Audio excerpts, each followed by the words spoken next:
You know, every day here on the Thom Hartmann Program, Louise and I and our team, Sean, Nate, Shira, Dave, Chase, Sue, Nigel, Ron, we all work to put together the very, very best show we possibly can. And there's an enormous amount of work that goes into the show. And one of the things that comes out of that is a lot of content, a lot of specific information that we go through and we dig out and, we want to share with you. And Sue puts that into our newsletter every week. And I think you will, if you don't already receive our newsletter, it comes in email every day, about an hour after we're off the air, or maybe a couple hours after we're off the air. And Sue goes through and pulls literally every link to every story that we talked about and puts it into the newsletter. It's free. We don't sell a list or anything. You complete safety and security. There's no charge. There's no nothing. Just, plug in your email address over at thomhartmann.com. And you get signed up for the newsletter. It's all fairly obvious. You'll see it on the website. So check it out, thomhartmann.com. Thank you.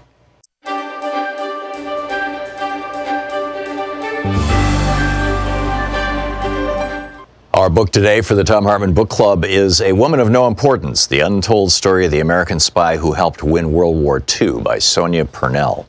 This is from the prologue. France was falling. Burned-out cars, once strapped high with treasured possessions, were nosed crazily into ditches. Their beloved cargoes of dolls, clocks, and mirrors lay smashed around them and along mile upon mile of unfriendly road. Their owners, young and old, sprawled across the hot dust and were groaning or already silent. Yet the hordes just kept streaming past them, a never-ending line of hunger and exhaustion, too fearful to stop for days on end. 10 million women, children, and old men were on the move, all fleeing Hitler's ranks, pouring across the border from the east and the north.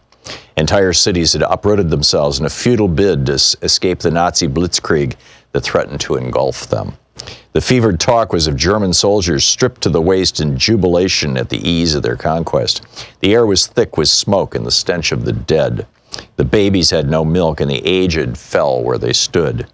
The hordes drawing overladen old farm carts sagged and snarled in their sweat-drenched agony. The French heat wave of May 1940 was witness to this, the largest refugee exodus of all time. Day after day, a solitary moving vehicle weaved its way through the crowd with a striking young woman at the wheel. Private Virginia Hall often ran low on fuel and medicines, but still pressed on in her French Army ambulance toward the advancing enemy. She persevered even when the German Stukas came screaming down to drop 110-pound bombs onto the convoys all around her, torching the cars and cratering the roads. Even when fighter planes swept over the treetops to machine gun the ditches where women and children were trying to take cover from the carnage. Even though French soldiers were deserting their units, abandoning their weapons and running away, some in their tanks. Even when her left hip was shot with pain from continually pressing down on the clutch with her prosthetic foot. Now, at the age of 34, her mission marked the turning point after years of cruel rejection.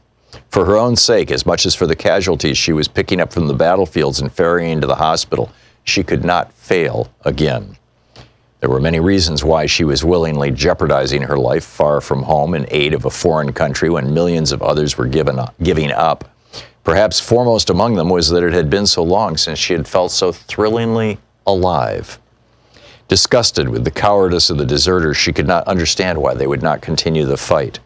But then she had little to lose. The French still remembered sacrificing a third of their young menfolk to the Great War, and a nation of widows and orphans were in no mood for more bloodshed. Virginia, though, intended to go on the road, wherever the battle took her. She was prepared to take whatever risks, face down any dangers. Total war against the Third Reich might perversely offer her one last hope of personal peace. Yet even this was as nothing compared with what was to come in a life that drew out into a Homeric tale of adventure, action, and seemingly unfathomable courage. Virginia Hall's service in the France of summer 1940 was merely an apprenticeship for a near-suicide mission against the tyranny of the Nazis and their puppeteers in France. She helped to pioneer a daredevil role in espionage, sabotage, and subversion behind enemy lines in an era when women barely featured in the prism of heroism, when their part in combat was confined to the supportive and the palliative. when they were just expected to look nice and act obedient and let the men do the heavy lifting. When disabled women or men were confined to staying at home and leading often narrow, unsatisfying lives. The fact that a young woman who had lost her leg in tragic circumstances broke through the tightest constrictions and overcame prejudice and even hostility to help the Allies win the Second World War is astonishing. That a female guerrilla leader of her stature remains so little known to this day is incredible. Yet that is perhaps how Virginia would have wanted it. She operated in the shadows, and that was where she was happiest, even to her closest allies in France. She seemed to have no home or family or regiment, merely a burning desire to defeat the Nazis. They knew neither her real name nor her nationality, nor how she had arrived in their midst. Constantly changing in looks and demeanor, surfacing without notice across whole swaths of France, only to disappear again as suddenly, she remained an enigma throughout the war, and in some ways after it, too. Even now, tracing her story has involved 3 solid years of detective work, taking me from the National Archives in London, the Resistance Files in Lyon, and the parachute drop zones in the Haute-Loire, to the judicial dossiers of Paris and even the white marble corridors of CIA headquarters at Langley. My search led me through 9 levels of security clearance into the heart of today's world of American espionage. I have discussed the pressures of operating in enemy territory with a former member of Britain's special services and ex-intelligence officers from both sides of the Atlantic. I've tracked down files that were missing and discovered that others remain mysteriously lost or unaccounted for. I have spent days drawing diagrams matching dozens of code names with scores of her missions, months hunting for remaining extracts of these strange disappeared papers, years digging out forgotten documents and memoirs. The book A Woman of No Importance by Sonia Purnell. Want to connect with the show online? You can find the Thom Hartmann Program on Facebook, Twitter, and Instagram. Is the Thom Hartmann Program. Well, some extraordinary news out there. A woman in El Salvador who had been charged with murder for having a stillbirth just got a new trial and released. We're going to get into that and what that has to do with Mike Pence and what's going on in the United States in a few moments. I'm curious your thoughts on Trump's worst policies. We'll get into that in just a minute. But first, there's another issue out there, and this is a little broader and a little less time specific, but it's happening to more and more of us every day. I am going to be speaking to a progressive group, and they sent me just a simple contract, kind of a release. Yes, we'll put you on our platform if you'll, blah de blah. And in it was a forced arbitration clause. And I'm looking at this going, wait a minute. This contract is asking me to give up my rights under what I recall is the Sixth Amendment to the Constitution of the United States. So, and by coincidence, the day after I got that, I got this email from Public Citizen saying, hey, guess what? There's something going on with these forced arbitration clauses. Remington A. Gregg is on the line with us. He is the Counsel for Civil Justice and Consumer Rights at Public Citizen, an attorney. Citizen.org is the website. You can tweet him at R.A. Gregg, spelled with 3 G's, G-R-E-G-G. Remington, welcome to the program. Thanks for having me. Thanks for joining us. First of all, let's start out with what is forced arbitration? So a forced arbitration clause is a provision in a take it or leave it contract, meaning you cannot, say, I don't want this, I don't want that. That takes away your rights to bring the employer or the company to court if you're harmed, if they cheat you, if you're the subject of discrimination, and it puts you instead in a privatized system, which is headed by an arbitrator. So the sides choose an arbitrator. There is no judge, no jury, no ability to appeal. It's very, very difficult to appeal. And most egregiously, there is no requirement that the arbitrator follow the law or the facts. So it really is the Wild West of the justice system. Wow. And how does this tilt justice, for lack of a better word, tilt outcomes, let's say? in favor of big corporations and employers and against the individual who is signing the contract or a small company that might be signing a contract? Well, in a variety of ways. So let's just take the beginning of it. So ostensibly, both sides get to choose the arbitrator, but you're going to go through this probably once in your life if you're lucky. The company goes through it a lot. So they know the business-friendly arbitrators. The arbitrators also know... Or at least the lawyers for the company, right? Exactly, right. Yeah. The arbitrators know that the companies are repeat players. So you tend to get, more business-friendly arbitrators. That's one. Two... So this is like judge shopping, like what's it called, jurisdiction shopping?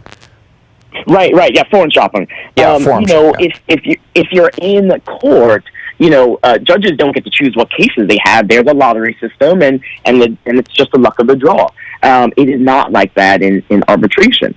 And then, of course, you're going to go to the arbitration. As I said, there is no requirement to follow the law or the facts. And so the arbitrator gets to basically decide these things however he or she believes it should be decided. Yeah. And then, a lot of these provisions have gag clauses, so you're not able to talk about the proceedings afterwards. So let's just think about that. There may be someone in the cubicle next to you that's having the same problem, or who's being cheated by your employer out of your some kind of wage, your wages, and you're not able to talk to them about what happened or to be able to share evidence, which often happens not only just in the employment context, but in the antitrust context. When you have small businesses, they may need to prove that a huge corporation is an antitrust violator, but that costs a lot of money to prove that. There's a lot of economic analysis there, and you're not able to share that economic analysis with with another party. So in every step of the way, from before you even go into arbitration to in arbitration to after arbitration, the deck is really tilted against you.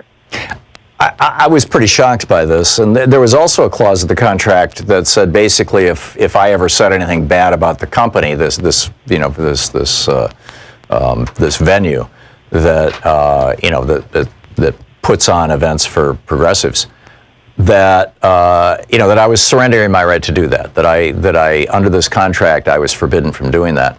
And truth be told, that they would not trash talk me either. But there was another place in the contract where I was explicitly surrendering my right to. It must not have been suing, because that's what the forced arbitration does. But there was another right that I was where I explicitly said you are surrendering your right.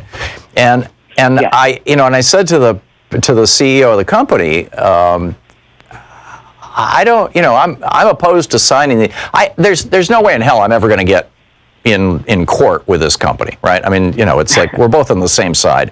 We're not going to have any conflict. It's just, it's not going to happen. But nonetheless, I said to the CEO, you're asking me to sign this thing just to appear in your venue, and it's asking me to surrender at least 2 of my constitutional rights, and I'd rather not. And the person on the other side said, well, if you don't, my lawyer will kill me. I mean, if you ask me to take those out of the contract. And I'm like, what kind of lawyer do you have? I mean, did you call sharks.com? Or is this is so ubiquitous and so common that even lawyers for progressive organizations are starting to incorporate this stuff routinely? Yeah, so there's a chock full of stuff in what you said, but I'll take the last thing first, which is that it basically, because the Supreme Court over the last 30 years, in almost every case that has been presented to them, has given greater freedoms to companies to do this, it's almost malpractice not to. If you are a lawyer for a big company, regardless of ideology, it's basically malpractice to not put in something that has become standard and, as you said, ubiquitous. And that's what you're seeing. You're seeing companies react to the market. And specifically, a second thing that you mentioned, what you're talking about is probably a class action ban. Yes, that's right. That's what it was. I would not participate in a class action lawsuit. You're right. Thank you for reminding me. That's what people really hate. That's what big companies really hate. They hate the ability of people to band together against them. Right. And this is a little tiny company, by the way, that's asking me to sign this. I mean, I doubt they have 20 employees, Oh, right. Well, see, but there you go. What this is just, it's a copy and paste job now. you see these standard, you see this stuff that's standard in contracts, and you're just going to put in there because that's what you do, right? If you see it, that's what you It's think the new you do. boilerplate, in other words. Exactly. But the problem is that in 1925, when the Federal Arbitration Act was enacted, it was specifically intended to be for merchants, company to company, for a faster way to resolve disputes. Right. They did not envision in any way that this would be used against consumers, it would be used against workers, it would be used with people with unequal bargaining power, or that it would be used with such ubiquity. And that's the reason why it's so bad nowadays, is because you cannot get away with it, and you cannot get away from the, as you said, boilerplate, take it or leave it types of contracts. Right. Remarkable stuff. Absolutely. So bottom line, if somebody gets a contract, whether it's a mortgage contract from their bank, or whether it's an employment contract, or a contract to a release to speak in a theater or something, if there's forced arbitration in that contract, what should they do? Well, and also nursing home contracts, I'll have you know, which is pretty shameful. Yeah, I mean, it's possible. It's probably in, hire a contractor to fix your home. It's probably in there too.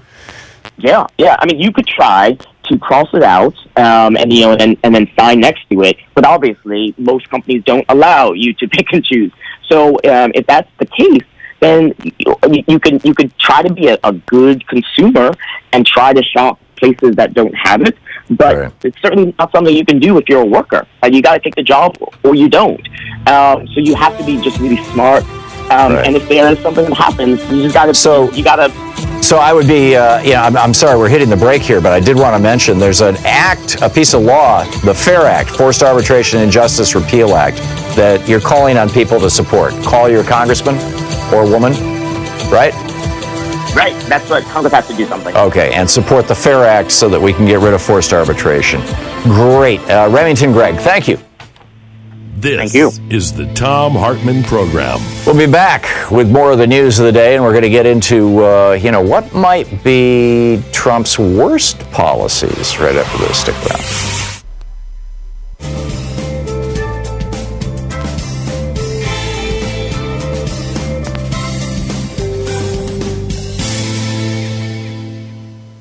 And welcome back. So, this is pretty amazing. Pretty amazing, some of the stuff that's going on in the world today. But by the way, right after this break, I'm going to get into a riff about what are Trump's worst policies. What are the and I've got my own private list. I mean, deregulate, or to a certain extent, deregulating our banks. His giant tax cut. His putting an oil lobbyist in charge of the Interior Department, putting a coal lobbyist in charge of the EPA, his putting a private school lobbyist and advocate in charge of the Education Department, his naked embrace of white supremacy with regard to or white nationalism with regard to his Stephen Miller-inspired immigration policies. It just goes on and on and on. The Title X program, I want to get into that too a little bit today. Title X serves 4 million women, and virtually all low-income women. Title X is a program that, under its aegis, you can get support for housing if you're low income. You can also get support for medical services, and if you're a woman and you want reproductive system medical services, you want to be tested for sexually transmitted diseases or HIV, you want to get birth control. The birth control is the most common. I mean, this is probably 90% of what Planned Parenthood does. And well, actually, I shouldn't throw out a percentage. I don't know the amount, but I know that it's a very, very large part of what they're doing. And about 40% of all Title X patients are being served right now. That is, women who have reproductive health needs are being served right now by Planned Parenthood. And the Trump administration gag rule says that if you even mention to a woman who is pregnant or even considering pregnancy or worried about pregnancy, if she's been raped, for example, and doesn't know yet, it's too early to tell.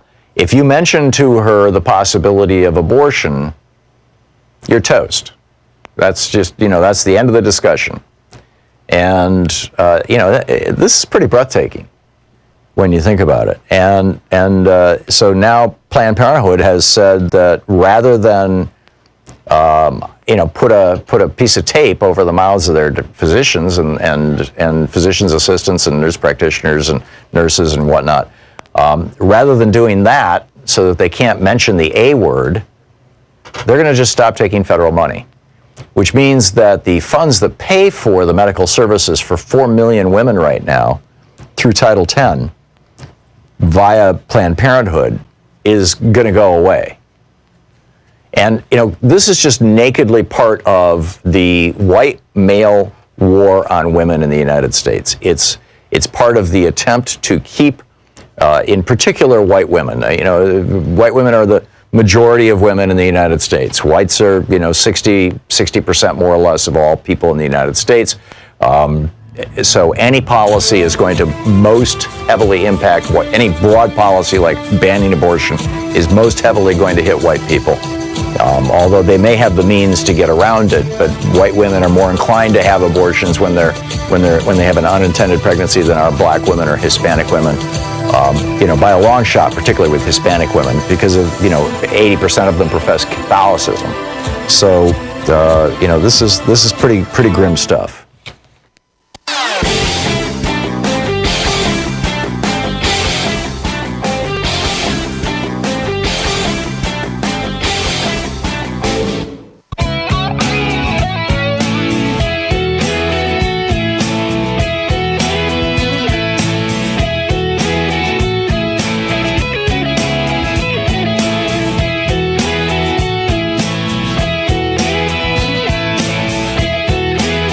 And welcome back. What, in your opinion, what are the worst policies to come out of the Trump administration? I mean, this Title X thing is pretty mind-boggling, right? They've got now. Trump has put forward this gag rule that says that if you are providing services to low-income women, Title X is part of the U.S. part of the federal code. That part of it prohibits certain types of discrimination, but the part of it that most Americans are familiar with actually subsidizes things like housing and health care for low-income people and very poor people. It's the Title X housing vouchers, subsidized housing, Title X services. So if you qualify for these services, there are approved vendors for Title X money, and one of them was Planned Parenthood. And then the Trump administration came along and said, if you even mention the word abortion in any context, if a woman who has been raped comes into your clinic and says, I've been raped, what are my options? I'm not even sure if I'm pregnant, but what are my options? And you say, well, let's see, there's the morning after pill, there's abortion, there's carrying the baby to term, there's, getting prenatal care, there's checking for sexually transmitted diseases. I mean, here's all these. Here's an educational program on the first trimester of pregnancy and how important it is, to have a healthy baby if that's what you decide to do, et cetera. But if you mention the word abortion, boom, no more money for any part of your organization in any way. If any of your providers even mention that word, thus the word gag rule, right? So Trump and Pence have gagged any physician who wants to take any federal money for serving women. Now, this is part of their war on women, and it's which is kind of a subtext of not just white supremacy, white nationalism, but male supremacy and male nationalism. It's about keeping white men in charge of the country and making more white men, making sure that white women don't have abortions. That, regardless, I mean, Steve King, on the record saying, well, there's these terrible things that have happened to women over history, but they produce babies, so let's not have exceptions or exemptions to the ban on abortions. I mean, that was his whole shtick. Right? So that's a pretty pernicious policy. Trump's FCC ended net neutrality. I mean, that's mind-boggling. That's huge. Right now, your internet service provider can censor your internet, and you have no say over it. You have no control over it. If you want to visit progressive websites, they can slow them down. They can block them entirely. You might not even find that they exist. They can track absolutely everything you're doing and sell that information. They can see your passwords. They can see your bank account. They can see everything you do. Your internet service provider, whoever, whatever internet service you have, including including the one on your cell phone. And this is a policy that was done by Ajit Pai, who is a Verizon lobbyist, a lobbyist that Trump put in charge of the FCC. He likes to put lobbyists in charge of things. You got a coal lobbyist running the EPA. You got an oil lobbyist running the Interior Department, supervising all our public lands. Or maybe it's the other way around, coal and oil. But in any case, you've got, a private school lobbyist, Betsy DeVos, not just lobbyist, but donor. I mean, contributing hundreds of millions of dollars, or millions of dollars anyway, to the movement to kill public education and replace it with private schools, which came out of the Brown versus Board of Education ruling that said that public schools have to be integrated. You have to offer services to black kids as well as white kids. And Betsy DeVos and all her white buddies in northern Michigan are like, oh my God, we can't have that. So here's a few of them. They just rolled back the Endangered Species Act. So, you can see bald eagles vanishing again, and, and grizzly bears, and I mean, the list goes on and on and on. Trump is now offering for sale on his website plastic straws because, own the libs, right? Even though we're finding all these marine mammals dying on our beaches, and when they autopsy them, their stomachs are full of plastic. And the straws are getting inside like turtles' mouths and some of these fish and choking them, and they can't digest them or process them. They're poking the eyes out of marine animals. So there's that. What do you think is the worst Trump policy? They've said, okay, you can shoot wolves again. I believe that they've changed the policy on wild horses. They are refusing. I mean, they pulled us out of the Paris Accords. The whole climate change thing. Literally, the entire Republican Party lives in such fear of the Koch brothers, who made their fortune, with fossil fuels. Their daddy made his fortune drilling for oil for Joe Stalin, and then came to the United States and built the John Birch Society and expanded his fortune here in the United States in the oil business. And so, thou shalt not speak of climate change if you're a Republican and you want Koch money, which is most of the money out there for Republicans. I mean, that's a pretty grim policy. I'm just doing this off the top of my head. I mean, but what do you think are the absolute worst policies that Trump has promulgated? Whether they're ones at law, in other words, ones that Congress has passed, and of course Congress has passed very few laws in the last 3 years, or 2.5 years, but, at law, or things that he's done by executive order, or people he's put into places, like, Brett Kavanaugh in the Supreme Court. You're listening to the Thom Hartmann Program. Call 202-808-9925. What, in your opinion, is the worst thing that the Trump administration has done that maybe we can fix if we get a Democratic president and a Democratic Congress?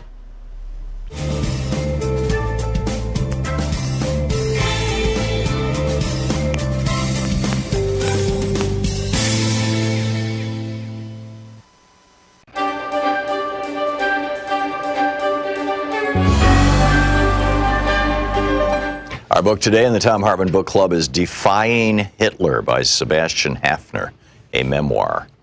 This is from chapter 17, about a little more than a third of the way into the book. At first, the revolution only gave the impression of being an historical event like any other, a matter for the press that might just possibly have some effect on the public mood. The Nazis celebrate January 30th as their day of revolution. They are wrong. There was no revolution on January 30th, 1933, just a change of government. Hitler became chancellor, by no means the Führer of the Nazi regime. The cabinet contained only 2 Nazis apart from him. He swore an oath of allegiance to the Weimar Constitution. The general opinion was that it was not the Nazis who had won, but the bourgeois parties of the right, who had captured, in quotes, the Nazis and held all the key positions in the government. In constitutional terms, events had taken a much more conventional, unrevolutionary course than most of what had happened during the previous 6 months. Outwardly also, the day had no revolutionary aspects, unless one considers a Nazi torchlight procession through Wilhelmstrasse or a minor gunfight in the suburbs that night as signs of a revolution. For most of us outsiders, the experience of January 30th, 1933 was that of reading the papers and the emotions we felt while we were doing so. The morning headline was, "Hitler called to president." That produced a certain nervous, impotent irritation. Hitler had been called to the president in August and November. He had been offered the vice chancellorship and then the chancellorship. Both times he had set impossible conditions, and both times there had been solemn declarations, "Never again." Each time, "never again" had lasted exactly 3 months. Hitler's opponents in Germany at that time suffered from a compulsive urge to offer him everything he wanted, indefatigably, and at an even cheaper price, indeed to press it upon him. It's the same now with his opponents outside Germany. Again and again, this appeasement was formally renounced, and again it gaily reappeared at the crucial moment. Just so today. Then, as now, one's only hope was Hitler's own unreasonableness. Would it not sooner or later exhaust the patience of his opponents? Then, as now, it became apparent that their patience knew no bounds. At midday, the headline said, "Hitler makes impossible demands." We nodded, half reassured. It was only too credible. It would have gone against his nature to ask for less than too much. Perhaps the cup had once more passed from us. Hitler, the last defense against Hitler. At about 5 o'clock, the evening papers arrived. Cabinet of National Unity formed Hitler Reichschancellor. I don't know what the general reaction was. For about a minute, mine was completely correct. Icy horror. Certainly this had been a possibility for a long time. You had to reckon with it. Nevertheless, it was so bizarre, so incredible to read it now in black and white. Hitler, Reichschancellor. For a moment, I physically sensed the man's odor of blood and filth, the nauseating approach of a man-eating animal, its foul, sharp claws in my face. Then I shook the sensation off, tried to smile, started to consider, and found many reasons for reassurance. That evening, I discussed the prospects of the new government with my father. We agreed it had a good chance of doing a lot of damage, but not much chance of surviving very long. A deeply reactionary government with Hitler as its mouthpiece. Apart from this, it did not really differ much from the two governments that had succeeded Brüning's. Even with the Nazis, it would not have a majority in the Reichstag. Of course, that could always be dissolved, but the government had a clear majority of the population against it, in particular the working class, which would probably go communist now that the Social Democrats had completely discredited themselves. One could prohibit the communists, but that would only make them more dangerous. In the meantime, the government would be likely to implement reactionary social and cultural measures with some anti-Semitic additions to please Hitler. That would not attract any of its opponents to its side. Foreign policy would probably be a matter of banging the table. There might be an attempt to rearm. That would automatically add the outside world to the 60% of the home population who were against the Hitler government. Besides, who were the people who had suddenly started voting Nazi in the last 3 years? Misguided ignoramuses, for the most part, victims of propaganda, a fluctuating mass that would fall apart at the first disappointment. No, all things considered, this government was not a cause for alarm. The only question was what would come after it. It was possible that they would drive the country to civil war. The communists were capable of going on the attack before a prohibition against them came into force. The next day, this turned out to be the general opinion of the intelligent press. It is curious how plausible an argument it is, even today, when we know what came next. How could things turn out so completely different? Perhaps it was just because we were all so certain that they could not do so, and relied on that with far too much confidence. So we neglected to consider that it might, if worse came to worse, be necessary to prevent the disaster from happening. Through the whole of February 1933, everything that happened remained a matter for the press. In other words, it took place in an arena that would lose all reality for 99% of the population the moment there were no newspapers. Admittedly, enough occurred in that arena. The Reichstag was dissolved, then in a flagrant breach of the Constitution, Hindenburg also dissolved the Prussian regional parliament. There were fast and furious changes of personnel in the civil service. the book Defying Hitler. Want to connect with the show online? You can find the Thom Hartmann Program on Facebook, Twitter, and Instagram.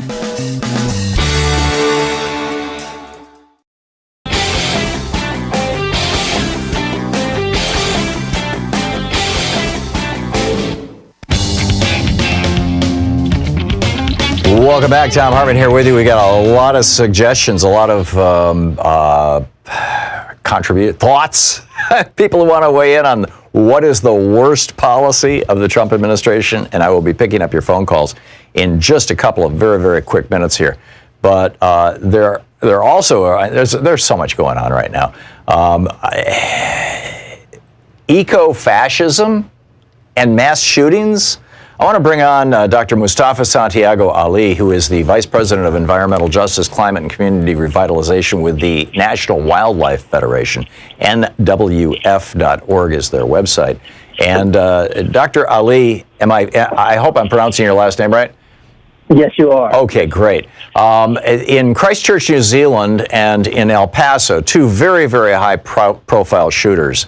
The Christchurch shooter openly declared himself an eco-fascist and ranting about immigrant birth rates. The El Paso shooter didn't use the word eco-fascist, but in his manifesto or rant or whatever, he complained about water pollution and plastic waste and said that we're creating a massive burden for future generations.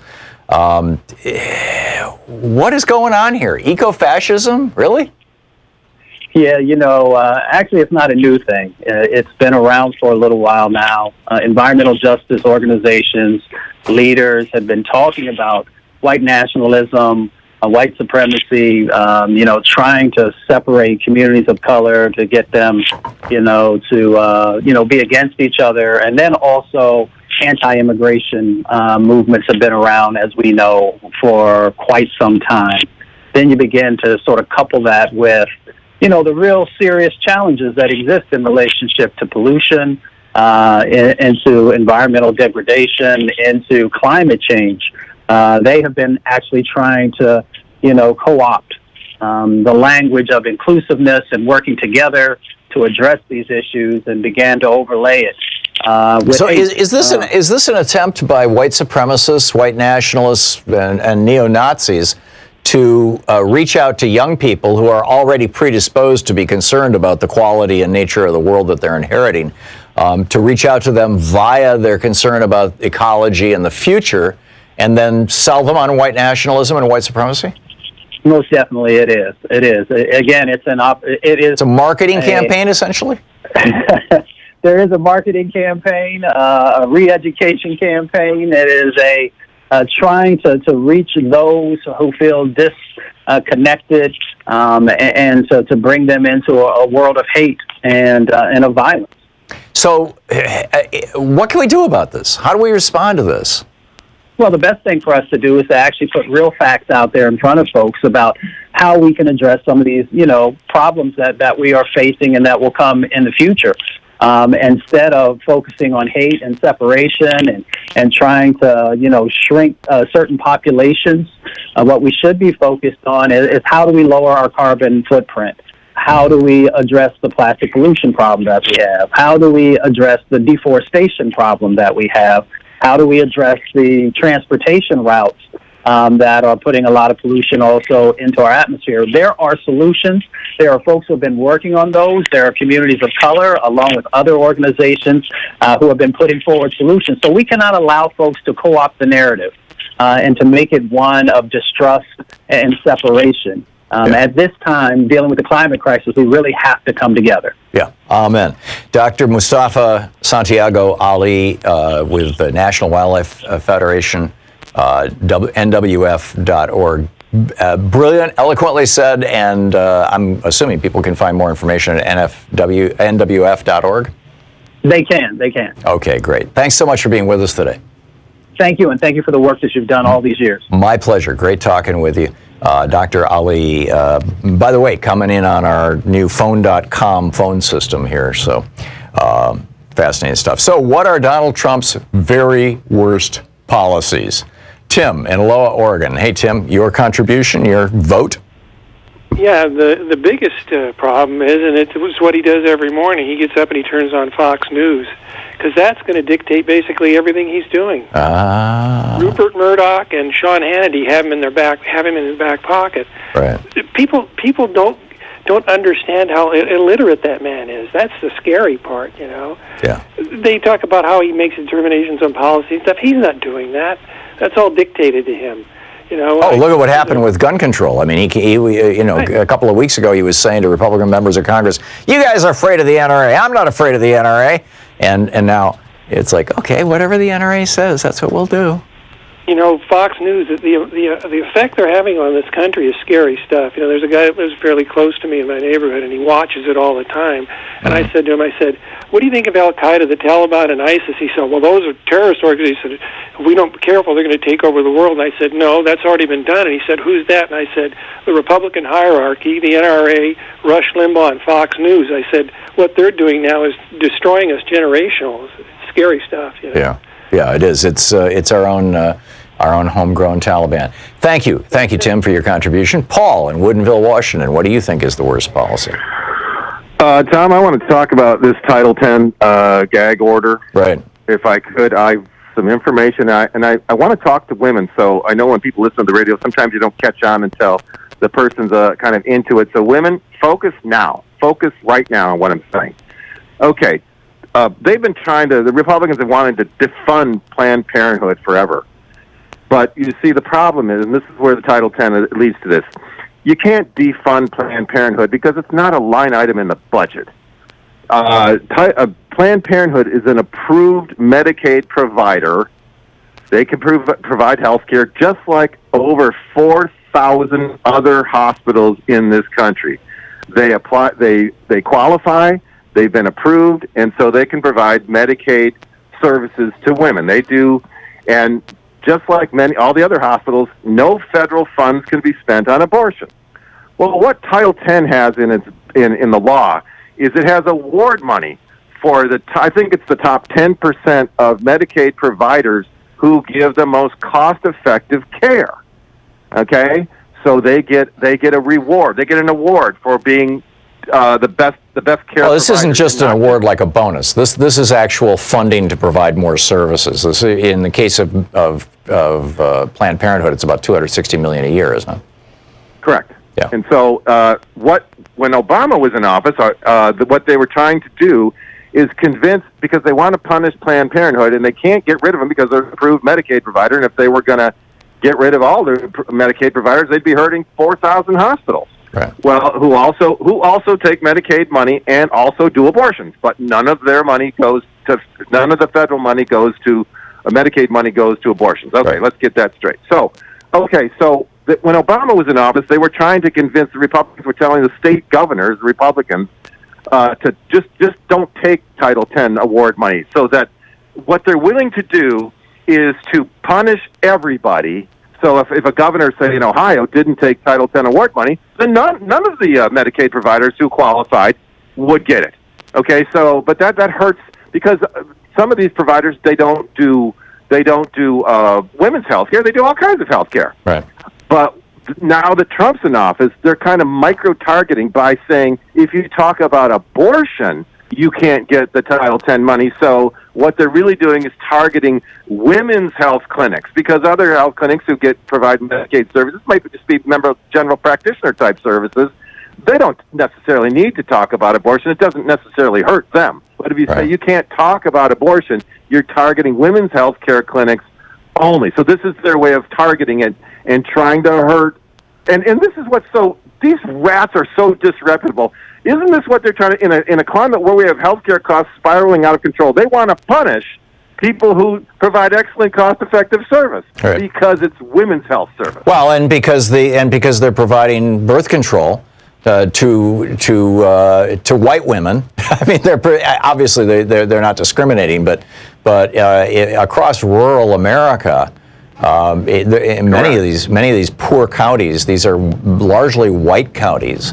And the only provider for women's health care services and the only provider for free birth control is Planned Parenthood, and they don't want that to happen because they're frantic. Stephen Moore and Donald Trump, they're frantic for more white babies.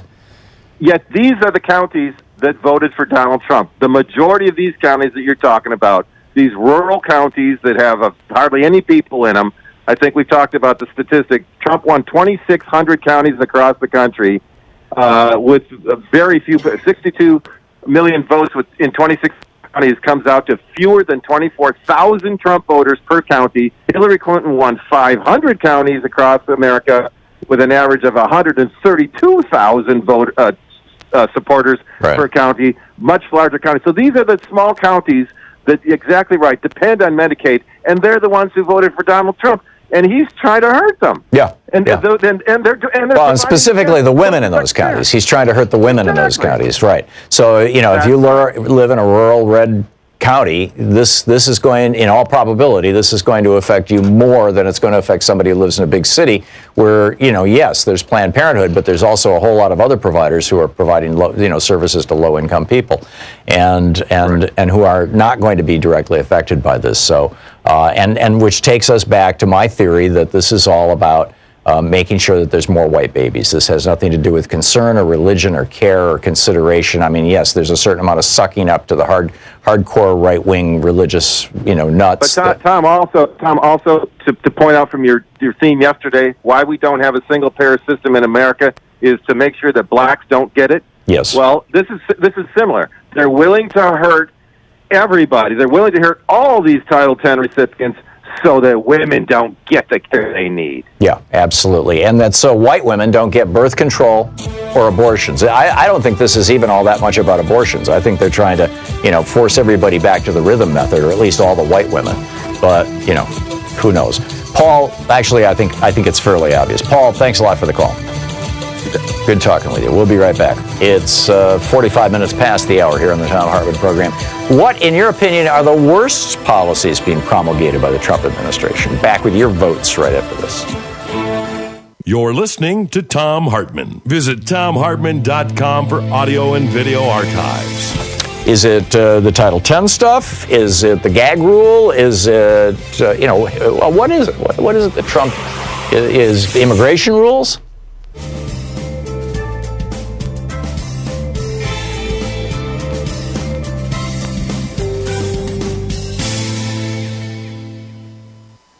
And welcome back.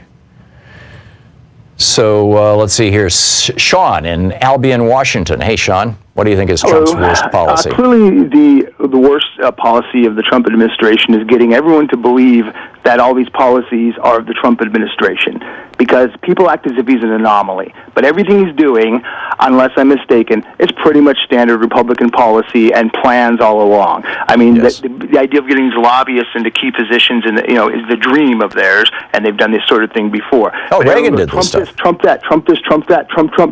It's not Trump, it's the Republicans. He's their dream. It's one reason why why doesn't the Republican Party say anything about Trump? Because they're happy with him. Everything's going exactly as planned. And as long as everyone thinks, we get rid of that one man, we'll solve the problem, it's like saying, we elected a black man to a president, therefore racism has ended in America. Yeah. So it's like, it's not Trump, it's the Republicans, and that's his worst policy, is getting everyone to go Trump, Trump, Trump, Trump, Trump. Well, that's an excellent point. And Sean, I agree with you. And in fact, I'll incorporate that into my ongoing rants. Sean, Republican President Trump. That's how you should always say his name. My friend Mark came up, who's a big fan of yours, came up with the idea, and he calls him all the time, the Republican President Trump. To always remember, he is a Republican, and he's doing the Republican thing. We love your show. Have a great day. Thanks a lot, Sean. Omar in Herndon, Virginia. Hey, Omar, what's on your mind? Tom, good day to you today. Tom, to answer your question, is all of the above. Every single all of the above. All of the above. But if you have, we're looking at the very real probability that a Democratic president is going to be taking over in a year and a half. And if that happens, where should that Democratic president focus her or his attentions first? Tom, I'm going to stay with all of the above. Every policy came out of this administration does not benefit the country. And I'm going to ask you a better question. What policy have this president presented that benefit this country? None.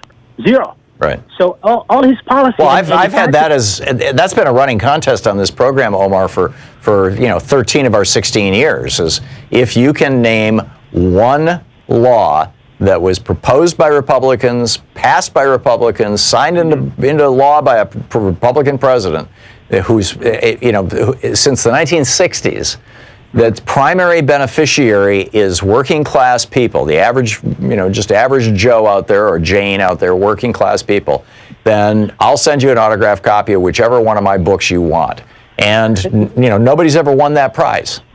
Yeah, exactly. And I was just going to borrow a page from your book, but also, I don't know if the Supreme Court qualify as a policy, but naming all these Supreme Court judges, that's something that is a bad policy. And just to sum it up, to tell everybody, it's no longer the economy stupid, it's the policy stupid. That's what it is.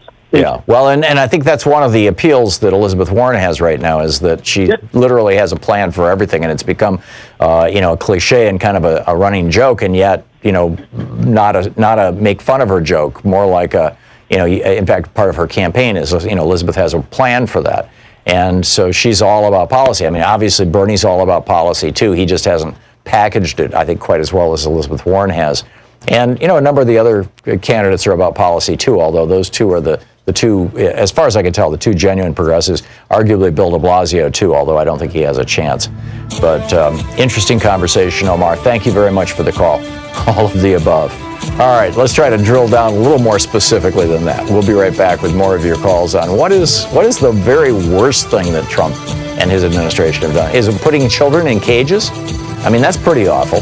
Is it losing hundreds of children into a system, that might have been literally sold into slavery? Is that his worst policy?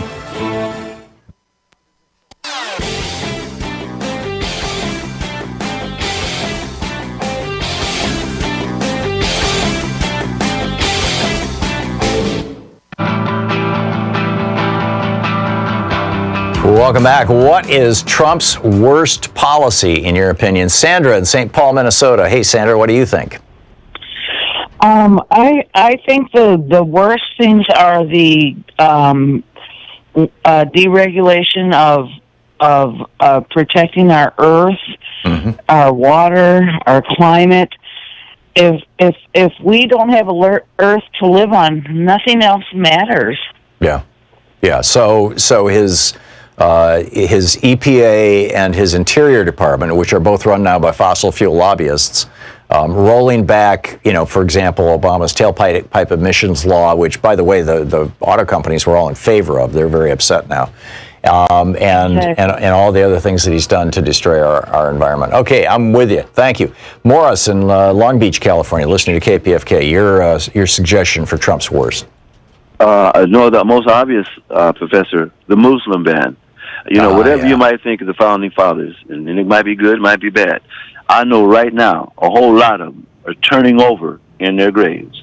The worst thing this man did was to ban the entire religion from all that talent from this country, the Muslim ban. And twice in the Constitution, it explicitly, basically bans that kind of a ban. It says, that the role of government is not to be in religion. No religious test for office, and religion and government shall not mix. The Establishment Clause in the First Amendment. That's why they call you the professor. Okay, thanks a lot, Morris. Good talking to you. Jared in Downingtown, Pennsylvania. What do you think is Trump's worst? Well, the worst would be obviously what, in the long term, would be what he's doing to the climate. Just, we have lead in the water in all these cities. We have the air that's, millions are going to be dead from that alone.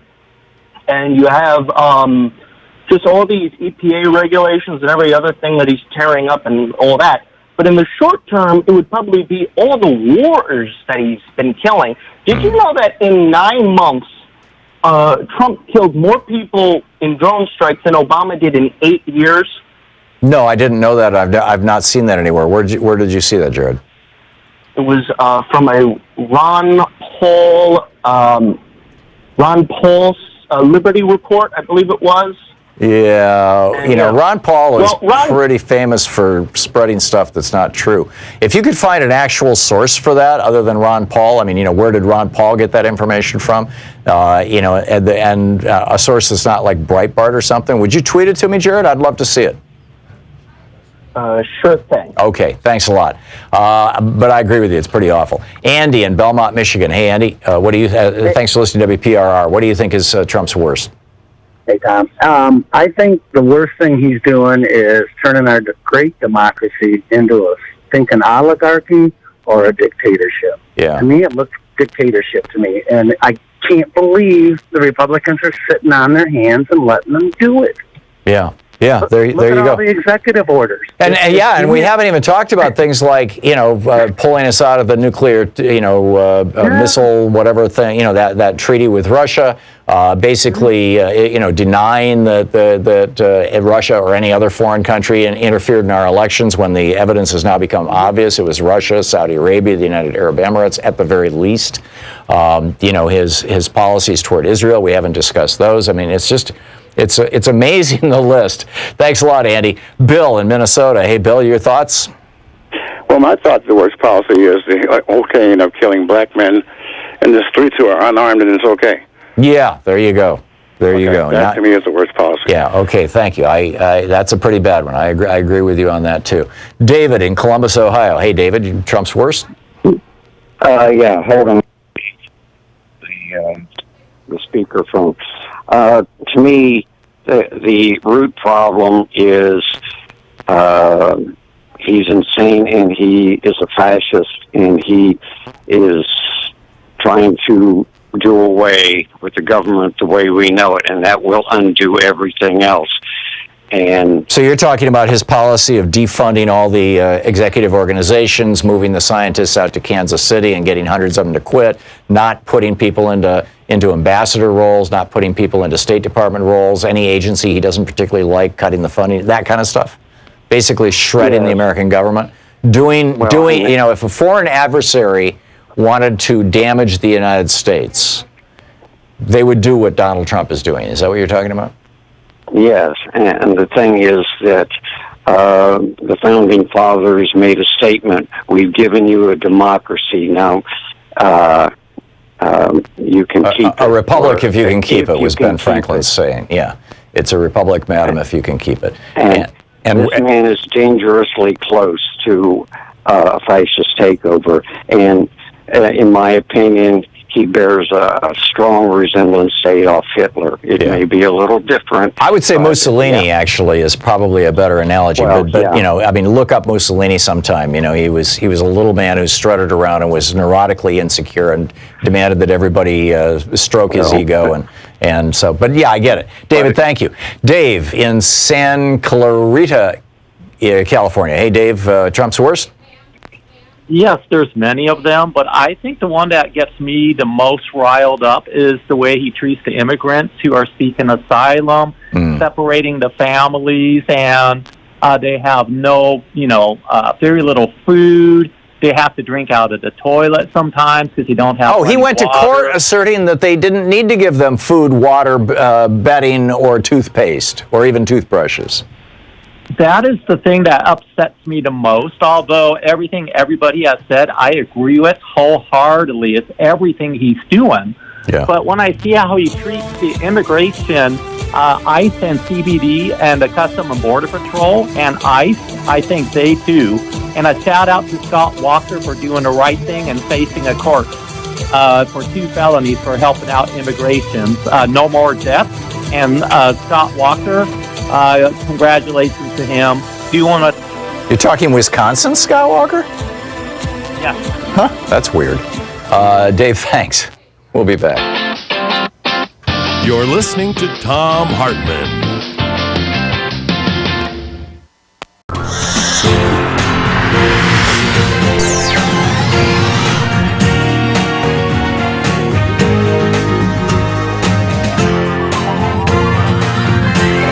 We say fight back!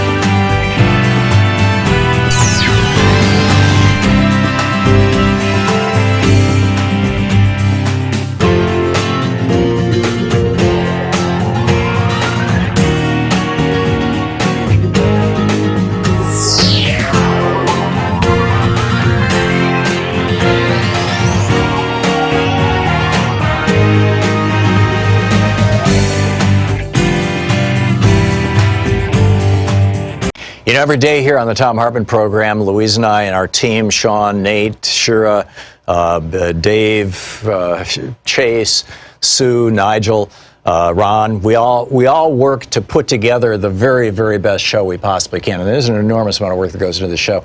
And one of the things that comes out of that is a lot of content, a lot of specific information that we go through and we dig out and, we want to share with you.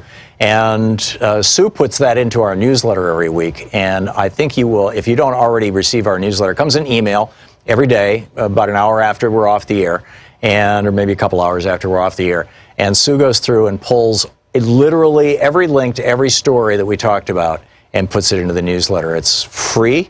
We don't sell the list or anything. You complete safety and security. There's no charge. There's no nothing. Just, plug in your email address over at thomhartmann.com and you get signed up for the newsletter. It's all fairly obvious. You'll see it on the website. So check it out, thomhartmann.com. Thank you.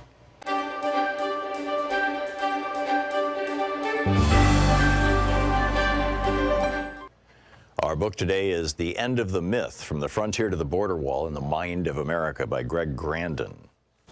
And this is from Chapter 1, titled All That Space.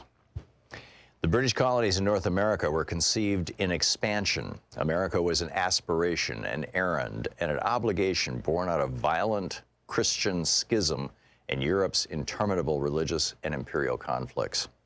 Depending on the intricacies of their particular interpretations of Revelation, the Protestants who settled New England might have understood flight across the Atlantic as a way of escaping European war, or they might have seen migration as a chance to open a new front and win those wars on a new soil. Here in the 1600s, in the eschatological nebula of the New World, was the first paradoxical image of America as simultaneously pristine and despoiled, empty and at the same time filled with primitives begging for deliverance, subordinated to Catholic Spain, which had conquered its part of the Americas a century earlier and stood as the great obstacle to Reformation England's rise as a world power. All yell and cry with one voice, Libertia, Libertia, Richard Hakluyt, a clergyman and court minister, wrote in the late 1500s, hoping to convince investors and his queen to establish an American colony. As Puritan society frayed under the harsh conditions of settler life, the frontier threatened and beckoned. The dark woods were filled with witches, and they were witchy, inviting hither. The forest was the place where the community could be redeemed and given new purpose, a chance to once again start anew, or it could be a place of more sorrows, wilderness sorrows, as two early Puritan patriarchs described the hardships that awaited those who ventured into uncharted territory, where whatever solidarity existed would be smashed into atoms as settlers scattered to escape the rule of the clergy. People are ready to run wild into the woods again and to be as heathenish as ever, warned Increase Mather. Expansions could be, often in the same sermon, held up as the cause of and the solution to the difficulties of establishing Christian communities. Either way, Native Americans had to get out of the way. They could die. They waste, they molder away, they disappear, said one Puritan chronicler of indigenous people who had succumbed to European pestilence years before the arrival of the Mayflower in 1620, thus clearing the earth for the establishment of the Massachusetts Bay Colony. God made way for his people by removing the heathen and planting them in the ground, said another observer. They could be murdered. The holy terror unleashed by the Puritans was, according to the historian Bernard Bailyn, driven by fears of what could happen to civilized people in an unimaginable wilderness and fears of racial conflicts in which God's children were fated to struggle with pitiless agents of Satan, pagan antichrists swarming in the world around them. Survivors could be enslaved. The first patent granted in colonial America in 1626 was to a Virginia merchant and planter, William Claiborne, for inventing a device that would not just restrain Indians, but also make them work. Claiborne was given an Indian to experiment on for the trial of his invention. Colonial records do not say what this innovation might have been, only noting that it was not successful. Or they could be pushed further and further west. The prodigious and relentless population, complained New Orleans Spanish governor in 1794, progressively drives the Indian nations before them and upon us, seeking to possess for itself this vast continent which the Indians occupy between the Ohio and Mississippi rivers, the Gulf of Mexico, and the Appalachian Mountains. More than a century and a half later, writing in the early 1950s, the Mexican author and diplomat Octavio Paz made much the same point. America was, he writes, if anything, geography, pure space, open to human action. Since it lacked historical substance, ancient social classes, established institutions, religions, and hereditary laws, reality presented no obstacles other than natural ones. Men struggled not against history, but against nature. And wherever there was an historical obstacle, indigenous societies say, it was simply erased from history, reduced to a mere natural fact and dispensed with accordingly. Evil is outside, part of the natural world, like Indians, rivers, mountains, and other obstacles that must be domesticated or destroyed. End of quote. The American Revolution is a permanent revolution, Paz went on, a nonstop expulsion of, quote, all elements foreign to the American essence, and a constant invention of itself. And anything that stands in the way of that invention, anything that is in any way irreducible or inassimilable to perpetual creation, be it Native Americans, Spanish America, or history itself, quote, is not American. Quote, in other places, the future is one of man's attributes, because we are men, we have a future. In Saxon America, the process is inverted, and the future determines the man. We are men because we are the future, and everything that has no future is not a man. End of quote. The United States, Paz said, offers no room for contradictions, ambiguity, or conflict. The nation flies forward swiftly, as if weightless across the land. Trying to stop North Americans moving west, Stephen Austin, the founder of Texas, said over a century earlier, was like trying to stop the Mississippi with a dam of straw. The drive west waxed and waned and burst forward with great passion during key moments. The book, The Edge of the Myth, by Greg Grandin. Want to connect with the show online? You can find the Thom Hartmann Program on Facebook, Twitter, and Instagram. History of guns.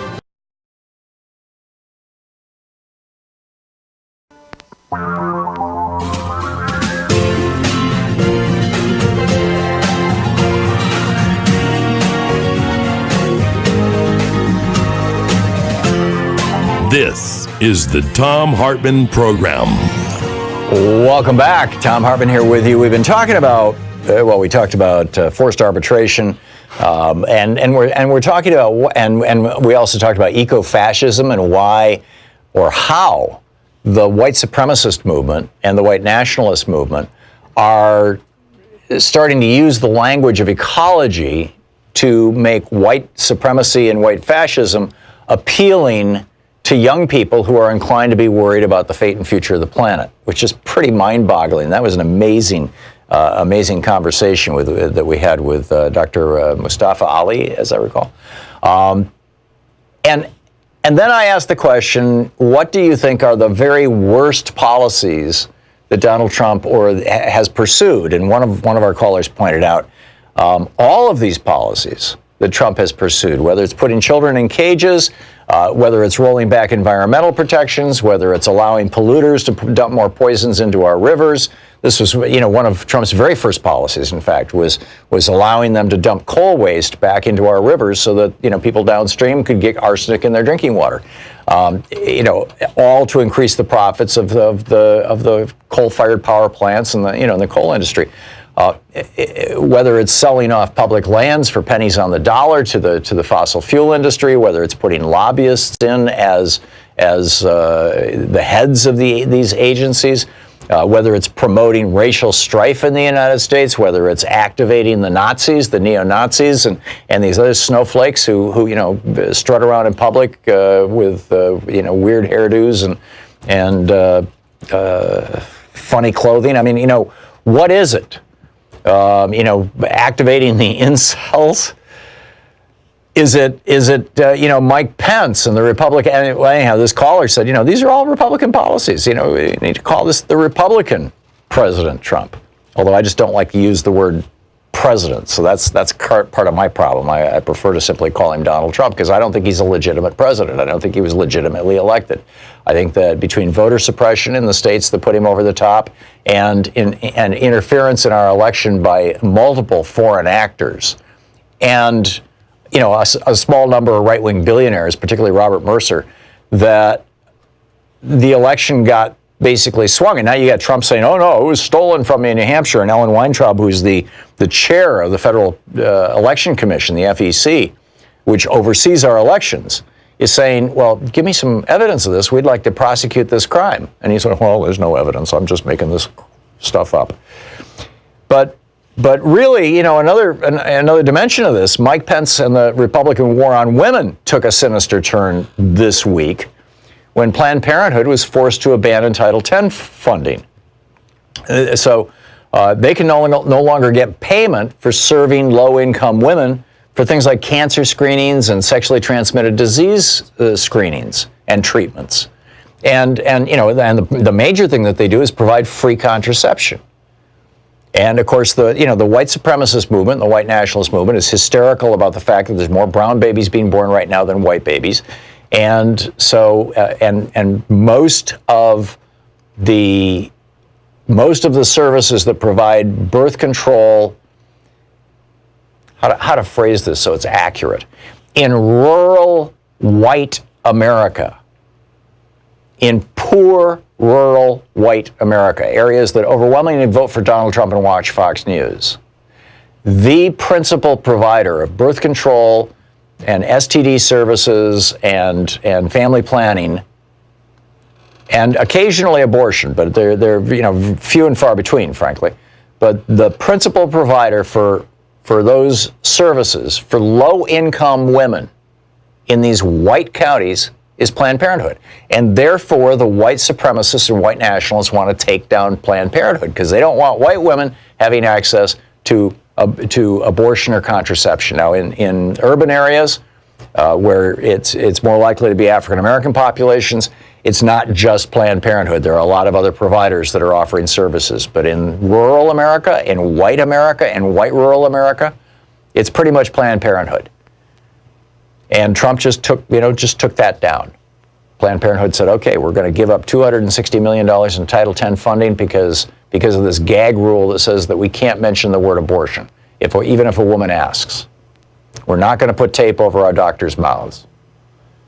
It's not even about providing abortion. It's about saying, well, that's one of your options.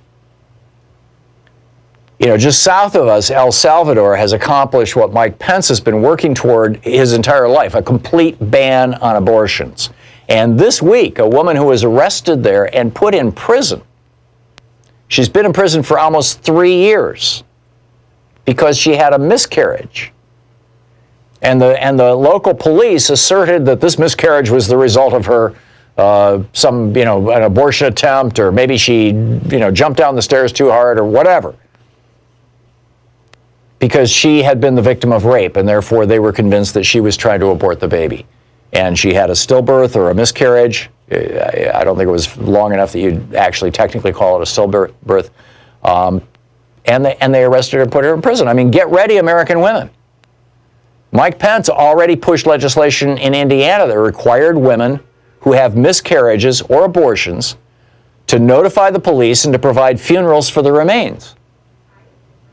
While the New York Times reports that numerous women across America are already being imprisoned for having miscarriages.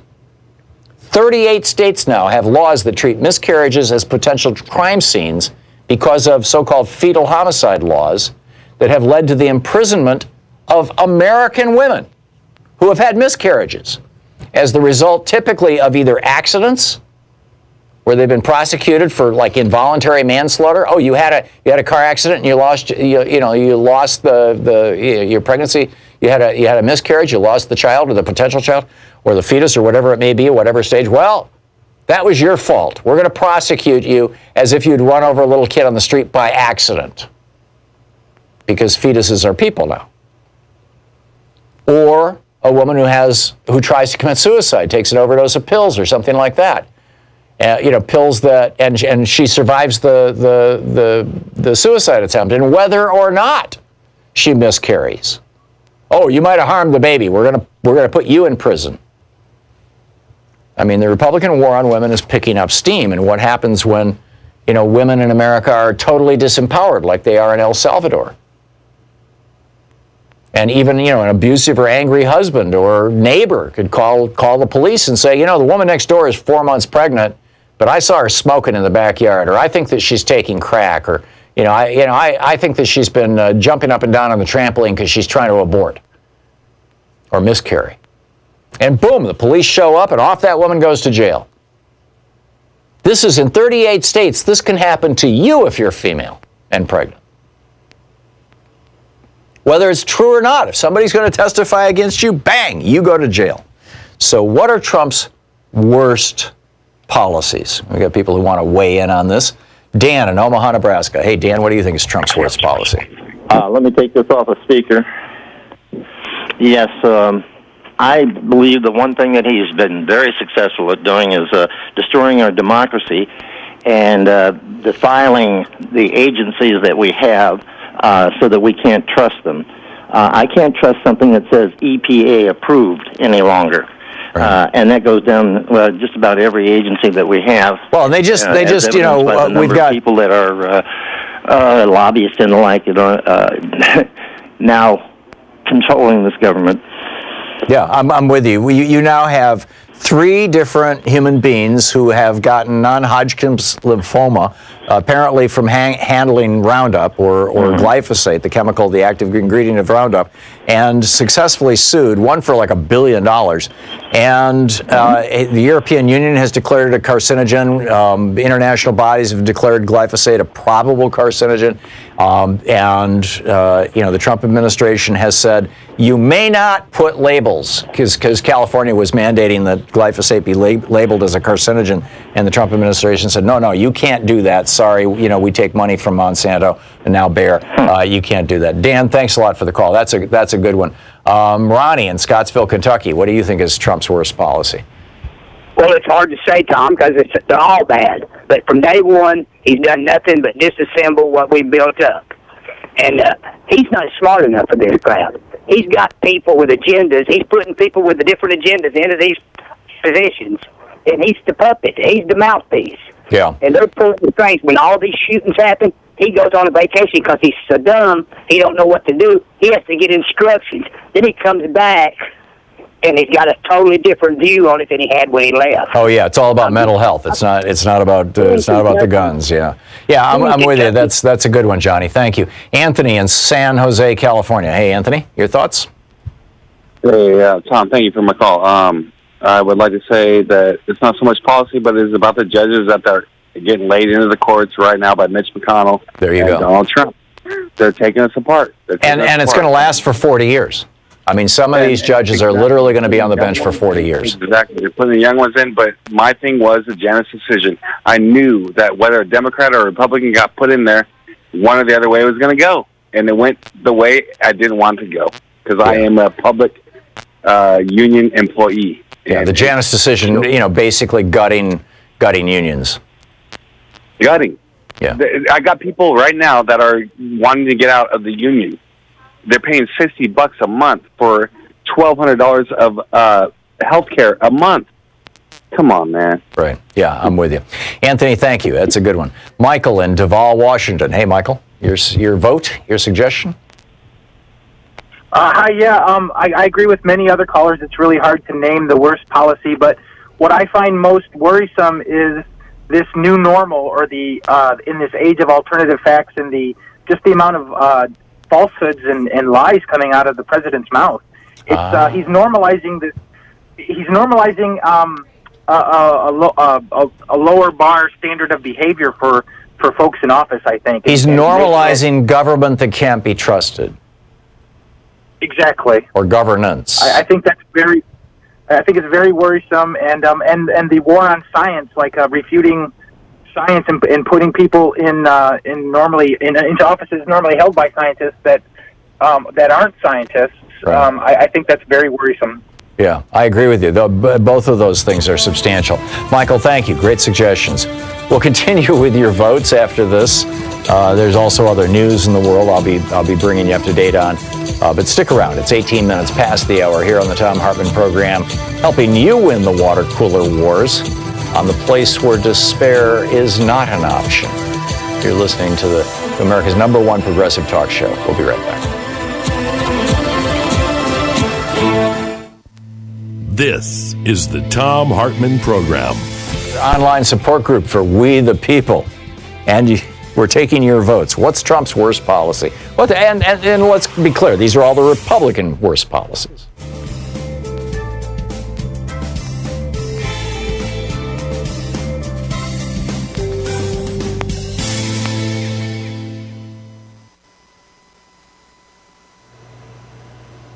And welcome back. Aaron in Woodland Hills, right? California?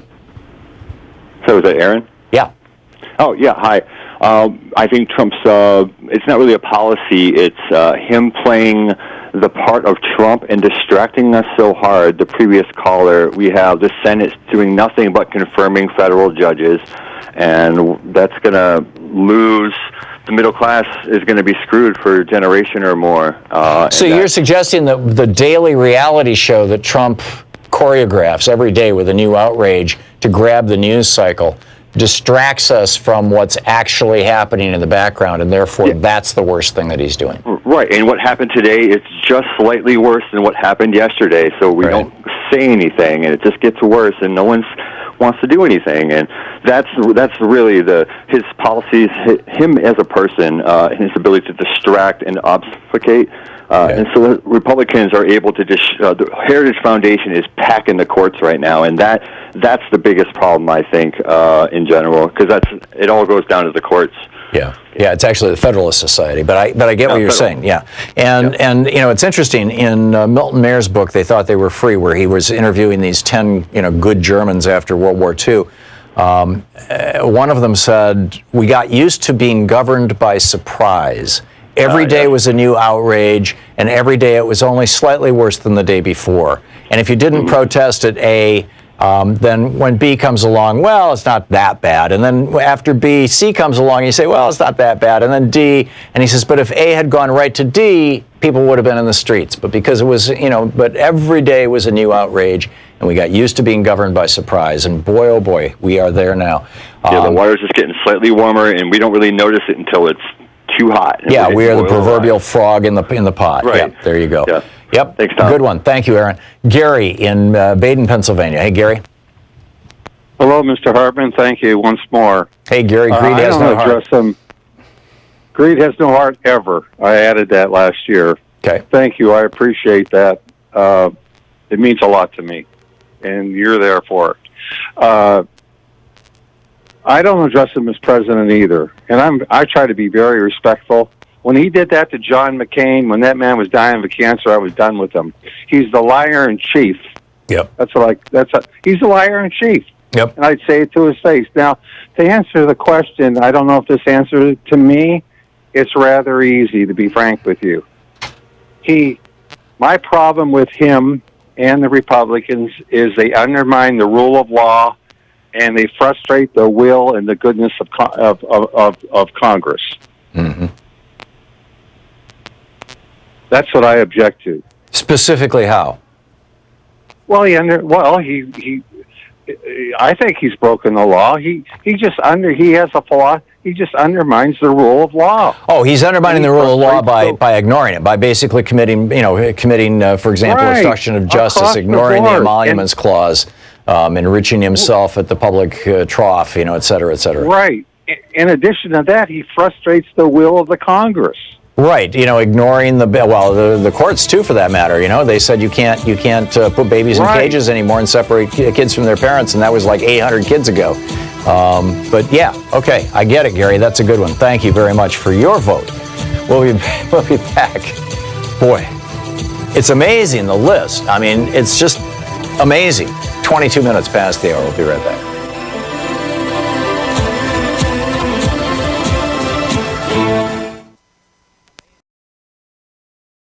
Every day here on the Thom Hartmann Program, Louise and I and our team, Sean, Nate, Shira, Dave, Chase, Sue, Nigel, Ron, we all work to put together the very, very best show we possibly can. And there's an enormous amount of work that goes into the show. And one of the things that comes out of that is a lot of content, a lot of specific information that we go through and we dig out and we want to share with you.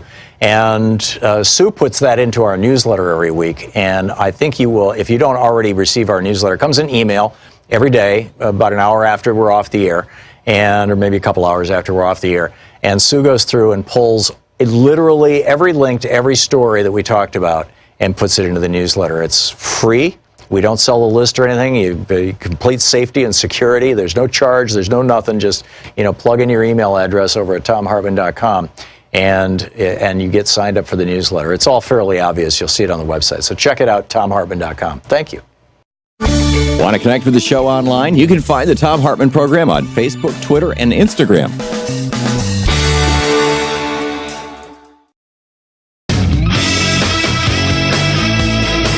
Welcome back. Thom Hartmann here with you. Candace commenting on our Facebook page. Louise just shared this with me. Said, I've had 22 miscarriages. Yes, 22. The agony of trying so hard to have a baby was difficult enough for my husband and me. If we had to deal with the kind of barbaric policies being put forth by this administration when we were already devastated and grieving, I don't think I would have lived through it. This whole thing makes me sick. These people should be ashamed. Can you imagine trying to get pregnant and having repeated miscarriages and having to report yourself to the police every time you have a miscarriage? I mean, that's Mike Pence's plan, right? He tried to make it law in Indiana, and it got overturned. It's amazing. David in Cedar Springs, Michigan. Hey, David, thanks for listening to WTRR. What's up? Pretty good. Here's what I got as far as his policies and everything. Right. When it comes to policies, a lot of it can be overturned by appointments, so I'm not too concerned about that. But on a global scale, the thing that concerned me the most was pulling out of the Iran nuclear deal. Oh, yeah. Yeah, and the problem with that is now what did we tell all of our European allies on that? It's like, well, hey, we put together this good deal, we got this area in check, and now you're causing an entire part of instability in that part of the world. So that can come back to bite us in a pretty bad way, even if we do get one of our Democratic people in for the next term. It could even lead to World War III. I don't know if I'm sold on that, but yeah, it could. Yeah. It certainly could lead to war in the region, which would be a mess. And not that there hasn't been a war in the region ever since George W. Bush decided to lie us into two wars, two unnecessary wars. But yeah, okay, I'm totally with you. Thank you, Andy in Lancaster, California. What do you think is the worst? Well, the way he's decimating government agencies. My brother-in-law worked for State Department for 34 years, and he said there are entire floors in state that are like ghost towns. Really? And he said it's going to take a decade to, because now he's trying to also close the personnel office. And he says, if you multiply that by all the agencies, he said he has added up, almost 18,000 government workers, career people that are there year in and year out, that are gone. So he's taking apart our government in the way that a hostile foreign power would want to have happen. Exactly. It seems. I mean, they're right now they just have news about passports are not being processed because there are not enough people to do it. Yeah. And like I said, he still has a lot of friends at State Department, and he said he talks to them and they tell him, we were fired for no reason and we had to sign these non-disclosure.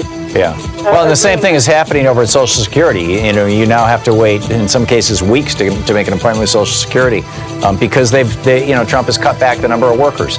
It's amazing. Andy, thank you for sharing that. That's a good one. We'll be back with your ongoing votes. What is the worst that the Republican Trump administration has done? You're listening to the Thom Hartmann Program. Call 202-808-9925. Back with your votes right after this short break.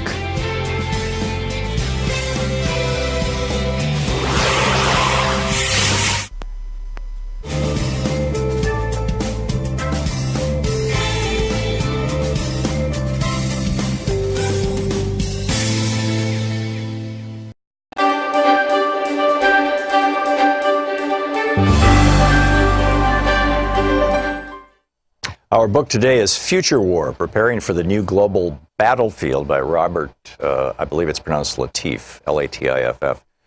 This is from the introduction. On a sweltering August day following weeks of heightened tension with Russia over its actions in Ukraine and Syria, and harsh words between the United States and China over actions in the South China Sea, and as workers are preparing to depart the cool of their air-conditioned Manhattan office buildings for the gridlocked highways and subways, Several large electric power plants along the East Coast simultaneously experienced dramatic overspeed conditions in their large turbine generators. Plant operators are unable to stop the steam turbines, whose automatic control and data systems have been infected by sophisticated computer malware, and they catastrophically tear themselves apart, cutting power to large segments of the population and industries in the Northeast. Building systems shut down, hospitals switch to emergency generators, trains stop running, traffic lights cease operating, and Wall Street trading comes to a halt. At the same time, 1,100 miles to the south, a massive rocket sits fueled and ready to launch a critical national security satellite when an explosive-laden private aircraft flies at low altitude into the Cape Canaveral launch pad area and, despite repeated warnings, slams into the pressurized fuel tank and solid rocket motors, creating an enormous conflagration. Half a world away, elite commandos equipped with the latest high-technology equipment but unidentifiable as a national army attack U.S. and allied interests near areas of disputed territory. Thus are fired the opening shots of a new war. These hypothetical events represent a radically different style of conflict fought with new tools and against new and unfamiliar enemies. When most people think of war, they imagine soldiers doing battle with other soldiers, employing tanks, artillery, and other recognizable weapons. However, in this century, war has morphed into something we can scarcely recognize, and future conflicts will be qualitatively and quantitatively unlike those of the past. They will be fought using innovative and unusual weapons, many of which, because the technologies have both civilian and military uses, will be available to far more people who are far less skilled in their employment. The so-called democratization of technology has diminished the monopoly of advanced countries on the tools of war. 21st century armed conflicts often have no battlefield in the traditional sense. The concept of opposing armies clashing in deadly struggle but moderated by international conventions of behavior seems a thing of the past. In 1999, Chinese colonels Kuo Liang and Wang Shuangshui predicted that soldiers would increasingly be computer hackers, financiers, drug smugglers, and agents of private corporations rather than members of a military, and that their weapons would include not only airplanes, cannons, poison gas bombs, and biochemical agents, but also computer viruses, net browsers, and financial derivative tools. Their predictions were prescient. Yesterday's wars were,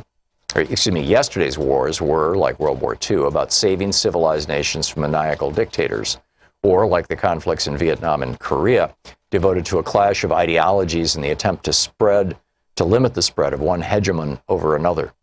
They were big affairs involving large military forces and enormous violence. Today's wars are more about cultural and religious hatreds, using violence as a means to change the hearts and minds of people, among whom the killing occurs with more frequency. Tomorrow's wars will be different still, fought largely for political dominance with stealth and cunning, targeting innocents and institutions, heavily dependent on information superiority, and employing strange new weapons.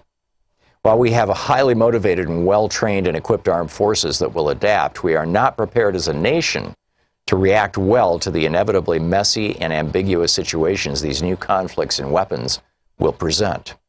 We still have no clear idea of what constitutes an act of war in cyberspace now, nor of how we might respond to such an act. It is not enough for the military to be prepared. Neither the public nor its decision makers have yet fully comprehended the significance of the changes in the types of conflict and the tools with which they will be fought. Without question, there will be circumstances when decision makers will find it necessary, or at least think it necessary, to send soldiers into classic boots-on-the-ground combat situations. We will continue to project force with our powerful aircraft, our munitions, and our aircraft carrier strike groups. When war is fought in foreign lands, it could well be against other high-tech armies. However, war will increasingly be more personal and often fought closer to home. It will not lend itself to the traditional massive displays of U.S. firepower. It will affect individuals directly, not as some distant conflict we read about in newspapers or watch in the movies or on the internet. Americans will be targeted on U.S. soil, often, as we have seen in San Bernardino and Orlando, by homegrown terrorists.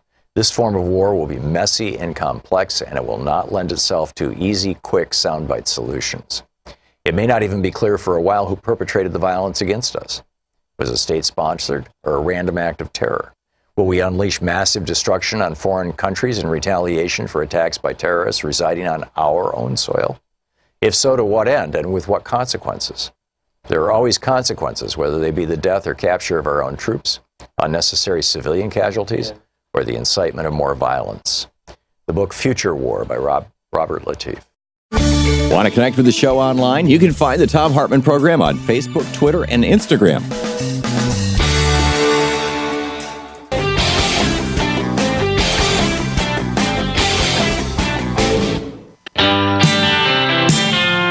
This portion of the Thom Hartmann Program is brought to you by Phone.com. I'm hearing this on the nonprofit.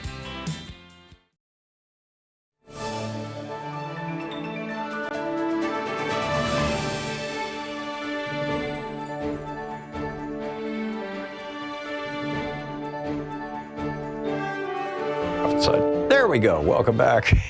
So glad to have you with us. Rob in Cordville, Idaho. It says you disagree with me about Planned Parenthood? Yeah. So go for it. I think you're telling the people lies. You're not bringing up the fact that Planned Parenthood was put together to kill off black babies. No, Planned Parenthood was not put together to kill off black babies, Rob. That's to kill off the black race in America. No, it's not. It's simply not the case. You know, yeah, Margaret Sanger had some pretty weird views about euthanasia, but they were widely shared back at that time. They were shared by Woodrow Wilson, the President of the United States, but that was not the basis of Planned Parenthood. I know. I'm sorry. I'm just going to dump you. A, that's not why Planned Parenthood was started. B, that's not what Planned Parenthood ever did. And C, that's not what Planned Parenthood is up to now. And this is one of the most pernicious lies promoted by the people who want to make sure that white women can't get contraception and that white women can't get abortions because, gee, we need more white people. John in Hillsboro, Oregon. Hey, John, what's on your mind? Well, I think Trump is running this whole country like organized crime. And to put an analogy, the Godfather series. Sure. And off the cuff, Tom Hayden is Billy Barr. Tom Hayden? Tom Hayden's dead. Well, no, I mean, I'm talking about the character in Godfather. Oh, okay. That was the lawyer for the Corleone family. I see. Okay. You see, and so that's I just kind of put in the characters together. Okay. Barr is Tom Hayden, and then I have Vito Corleone. You know, that's Steve Miller. Right. But that's about it. Yeah. Okay. It's been a lot of years since I watched Godfather. I don't remember the characters. There's a lot of analogies to it. Yeah, I think you're right. Or what was the TV series that was similar? Oh gosh, The Sopranos. The Sopranos, yeah. You could see Jared, you could see Don Jr., you can see Dopey Eric. Even Ivanka. It's all right there in The Sopranos too. This is the Trump crime family. There's no other way to describe it. It's Michael Cohen pointed it out. Yeah, Hollywood has nothing on reality. Yeah, there you go. Yeah, it's one of those things where if you try to write it as a screenplay, nobody would buy it. They'd say, no, this isn't even possible. Oh no. There you go. This is for keeps. Yeah, I'm with you. I'm with you. What's so sickening? It's reality. It's actually happening. It really is. John, thanks for the call. Norma in Inverness, Florida. Norma, what do you think is the worst? Well, I don't think there's really a worst. They're all bad. And what I think is the problem with who he's appointing. Bill Barr, Brett Kavanaugh, DeVos. Neil Gorsuch. He's putting people in that can make even worse policies. So we have the future to look to. I get up every morning and wait to see what he's treated or what he's signed that's going to be the new worst. Yeah, absolutely right. An excellent point, Norma. And let's be very clear what these guys believe in. There actually is an ideology here. I mean, some of them are just suck-ups and toadies to billionaires and the corporations that made them billionaires. But most of them The guys who actually get through the Federalist Society and thus get appointed to lifetime appointments on the federal bench, and Trump has now appointed more than any other president in history, most of these guys actually believe this ideology that Russell Kirk laid out in 1951 in his book, The Conservative Mind, that you can't really trust the people. By the way, this is an ideology that John Adams embraced as president. This is not new. That you can't trust the average person to have any meaningful role in governance. That the only people who really know how a country should be run are the people who have demonstrated their brilliance and their competence by becoming rich and by becoming successful in business. And so the marketplace should decide our leaders. Back in Adams' time, it was, only people who own land should be allowed to vote. Because they're the wealthy ones, they're the smart ones, they're the ones who, but whatever. And this ideology of aristocracy, essentially, of oligarchy, is actually embraced by a lot of these Supreme Court nominees. Fran in Seattle, what do you think is the worst thing Trump has done? It seems to me that the worst thing the Trump administration is doing is essentially trying to privatize any and all aspects of government. Right. And embracing the Chicago School of Economics. It seems like he's using the shock doctrine in the United States, using the mainstream media, which is too consolidated in its ownership, to divide people and pass these policies. And the eventual goal, I think, is to kill the government of the United States and to privatize all functions except for collection of taxes to distribute to corporations. Yeah. This which is the definition, by the way, Mussolini's definition of fascism. Yeah. The corporate state. There you go. Yeah. Mussolini went so far as to about extending corporate power. Yeah, exactly. I mean, Mussolini went so far as to dissolve Parliament, replace it with the Cameo di Fascizio Corporaciones. Forgive my terrible Italian, but the chamber of fascist corporations in each congressional district in Italy. Instead of electing a representative, the largest corporation in that congressional district, or their equivalent parliamentary district, would send their representative for the new chamber of fascist corporations. And that's kind of where we're at right now. Fran, at least on the Republican side. Fran, thank you. That's an excellent one. Gail in Antelope, California, your vote? Hi, Paul. I think that Trump's worst policy is his failure to condemn the white supremacist movement. That's causing so much just chaos and pain and suffering in our nation. And death. And actually, we need to stop referring to those people as supremacists. There's nothing supreme about them. Right. They are a bunch of pathetic losers. Yeah. So what phrase would you use to describe I think them? We should just call them what they are, white losers. White losers. Huh. Interesting. Yeah, I mean, they want to blame everybody for their state in life. It's like the brown person, the black person, everybody's fault, but theirs. The gay person, the person who's the liberal responsible person. for that is the person they see in the mirror. Yeah, there you go. Yep, there you go. The snowflake, the white snowflake losers. By bullying people and pushing people around, it gives them some sort of power or some sort of elevation in status. No, they're still a loser, and there's always a bigger bully. There you go. Gail, thank you. That's a great one. Peter in Waldorf, Maryland. Hey, Peter, what's your vote?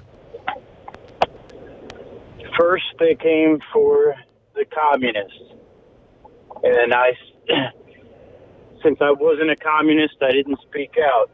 Then they came for the trade unionists. All right. I wasn't a trade unionist, and I didn't speak out. Yeah, we're familiar with Pastor Niemöller. Yeah. Eventually, they're going to come for you. Yep. Who's going to speak out for you? And I'm referring to his immigration policy and the fact that not only are they deporting illegal immigrants, they've even gone so far as to deport people here that have a legal status, either through citizenship or visas, and they all happen to be people of color. Yeah. Yeah, and this one kid who got, who I mean, literally grew up in America. He was Iraqi, and they sent him back to Iraq, and he's a type 1 diabetic, and he died 3 days after he got there because he couldn't get his insulin. I mean, this is Trump land. AJ in Gainesville, Virginia. Hey, AJ, your vote. Hey, how are you doing, Tom? Good. What's up? Good. Listen, I vote for, and others have already said this, the normalization of this crazy, out of control administration. Too many things to mention, the things that he's done to harm the country. But I also wanted to add that none of this would still be going on, I believe, if he wasn't being enabled by the media. And that's why I was so happy when Beto spoke up a couple of weeks ago and said, hey, you know, his WTF press, you know, the answers to these questions. This is what they did all the way back in 2015, Tom. They helped him get elected in the first place, and they're warming up to help him again. Yeah. Yeah, no, every utterance he speaks gets reported at great length. I'm with you. AJ, thank you. Laura in Petaluma, California. Hey, Laura, your vote? My vote is for Moscow Mitch and him allowing them to get in contact with congressmen and put oligarchs in charge of businesses in their states. That terrifies me. Ah, yeah. Okay, because, so the Russian oligarchs and Moscow Mitch. That's pretty grody too. Thank you, Michael in Denver, California. Hey, Michael, what's your vote?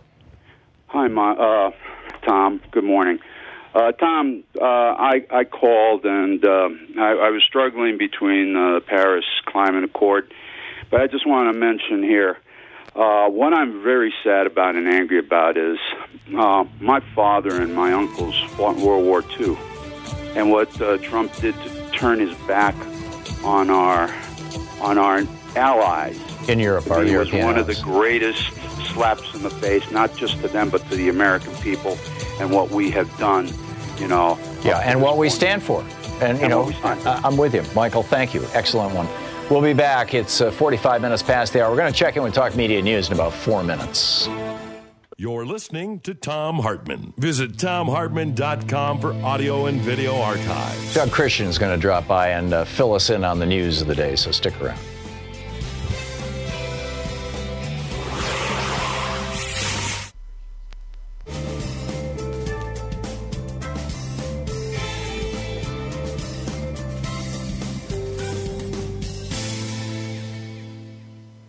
And welcome back. So, Jeremy in Woodland, California, what's your vote? Listen, Tom, I think I'd like to first of all change the word policy to act. Okay. And the worst Trump act was being sworn in as the President of the United States. Huh. He could have. Are you suggesting he could have or should have passed on that? I mean, I get it, but that's. No, I'm saying that he stole the election from Hillary. So maybe the worst act was his inviting the Russians to interfere in the election. Well, I think that his worst act was being sworn in because he had no intentions of being president of the United States. Right. He wants to be president of Trump. Right. Yeah. Okay. I get it. That's a good one. Thank you very much. Amir in Algonquin, Illinois. The worst thing? Yes. Good afternoon, Tom. By the way, I am a long time member of the free speech, and thank you for that. Oh, great. Thank you. I think the worst. We know from the first day, everything when he comes to the office, it was all chaos. But I think the most of them is the media and how they want to change the media. I came from Persia, and I know if they say it again and again, they control the news and all. The people buy it after they say it over and over and over and over again, and that is the worst thing because then everything will be easy. After that, I think that's the worst thing, to change the media, and they call it fake news because it's a holy thing for the newspaper. Any newsman, they come and honestly they put the news for the people. Thank you very much. You're welcome. And look at, Sinclair Broadcasting, for example, empowering all that. Sam in Denver. Sam, your vote? Hi, I have a tie, actually. But, can you hear me? Sure. One, between he wants to ban transgender troops from the military, and he did. Obama was supportive of it. I don't know what the status was of it under Obama, but he was supportive. And I think it's worth noting many thousands of, if not tens or hundreds of thousands of transgender people have died for our country over the years. And the second thing is pretty much every mass killing which has happened is a tribute. A lot of their motives were Trump. Like, I don't know if you heard the El Paso shooter wrote Trump out with guns. Do you remember that? Yeah. Yeah, it's an amazing picture. And he demonizes the mentally ill, and I am actually somebody with bipolar 2 disorder, and it runs my family, so I'm deeply offended. Yeah. What was the first point you made, Sam? Remind me. He wants to ban transgender Oh, troops. that's right. Yeah. In fact, you were asking about the Obama policy. When Louise and I lived in Washington, D.C., a very good friend of ours was in the Coast Guard, and he wanted to make a transition. He wanted to become she. And because Obama had legalized that, he had gone to his commanding officer and said, I'm going to make this transition to being a woman. And they were all fully supportive of it. And he started growing his hair out, and he was talking to his doctor and all this kind of stuff. And then Trump came in and undid that. And he's in limbo now and pretty freaked out about it. So I can tell you from firsthand experience that the policy has changed and changed substantially. Sam, thanks a lot for the call.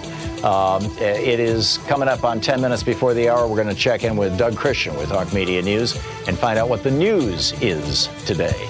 Stick around. We'll be right back.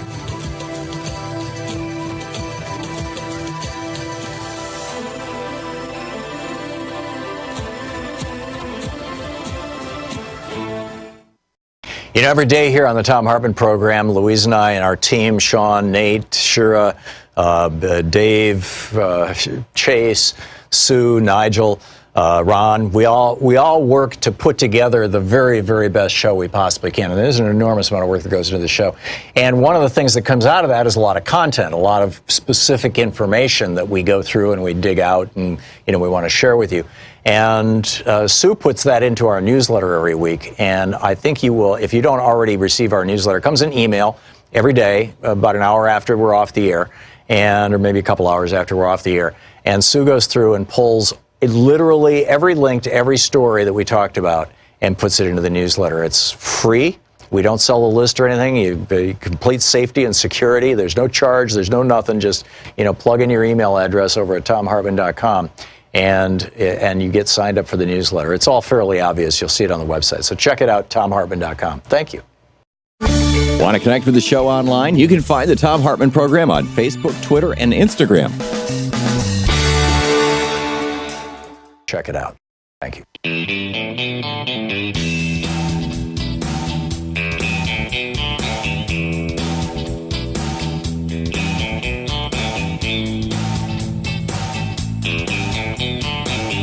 So let's check in with Talk Media News and find out what's up in the world today. This report brought to you by goatsfortheoldgoat.com and Loving What You Do, Ellen Ratner's new book. And on the line with us is Doug Christian. Hey, Doug, what's up? Doing all right, Tom. How are you doing? Good. What's on the news? Well, we're in the dog days of summer. August recess is continuing until after Labor Day, so Capitol Hill is quite empty these days. And, of course, the Trump administration is working diligently to emasculate the EPA. But four automakers have agreed to go in with California's emissions regulations. Those automakers are Honda, Ford, Volkswagen, and BMW. Trump is trying to fight back. He's invited Toyota, Fiat Chrysler, and General Motors to the White House to ask them, please don't join California. In other words, lower your standards, car makers. Put more pollution in the air, please, because we need more people consuming more oil so that the Koch brothers' profits can continue to get recycled into the Republican Party. That may be an opinion. I'm just reporting what I see here. Yeah, thank you. Mercedes-Benz has now joined the coalition, saying, no, we're going to stick by the emissions rules that California sets up. Good on them. Good on them. So anyway, and of course now there are many economists that predict a looming recession with inversion of the bond yield curve. Right. And so Hogan Gidley, from White House spokesman, said, what I can tell you is the same thing that White House economic advisor Larry Kudlow said, the same thing that the President of the United States has said, and that he's looking for tax cuts again, and we think that will spur on economic expansion. Today, the White House denies that they are actually looking for Well, that's because they'd have to get them through Congress. There's no way Nancy Pelosi is going to pass a bill like that. Absolutely not. And Congress has already, and House Democrats have already said so. Yeah. Now, Trump is saying that a looming recession is, quote, fake news. And he said, I don't think we're having a recession. We're doing tremendously well. Our consumers are rich. I gave a tremendous tax cut, even though we do believe that tax authorities come from Congress. But anyway, and they're loaded up with money, Trump told reporters. Right. Aren't we all richer than ever before? In our dreams, right, Doug? Yeah. So, but of course, this does threaten his reelection. So he's blaming the Fed. He's also blaming China and the European Union and distraction. He's tweeting that Representative Tlaib she said, sorry, I don't buy her tears. I've watched her violence, craziness, and most importantly, words for far too long. Now tears. She hates Israel and all Jewish people. She is an anti-Semite. Right. Which is a complete lie. This is Donald Trump lying. Well, it's also a way to divide Israel into political.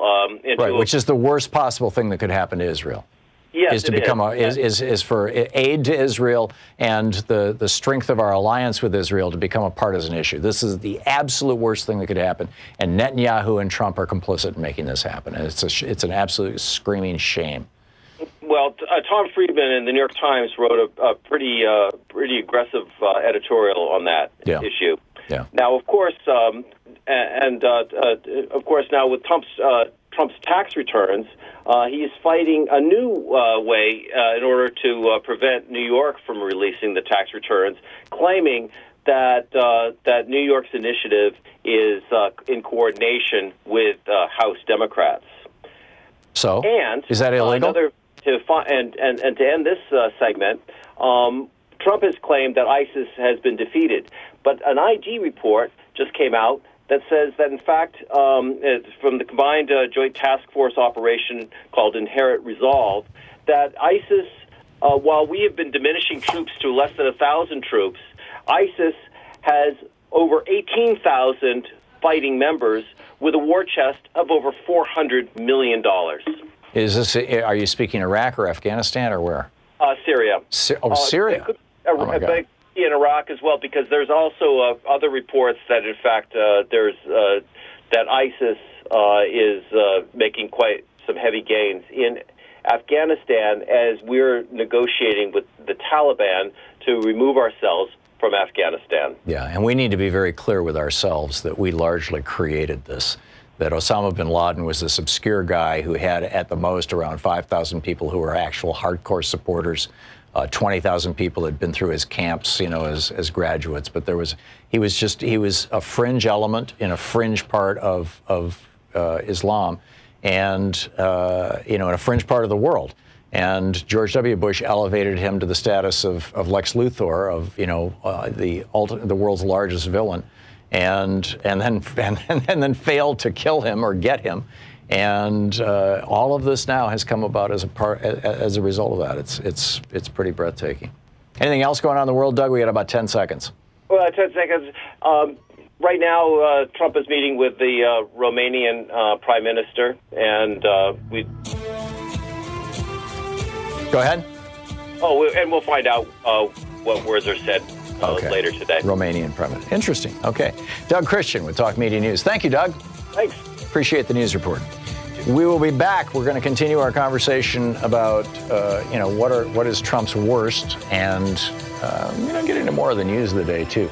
I got to tell you about Trump's drone strikes. This is amazing. I didn't know this. You're listening to Thom Hartmann.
Our book today is Future War, Preparing for the New Global Battlefield by Robert, I believe it's pronounced Latif, L-A-T-I-F-F.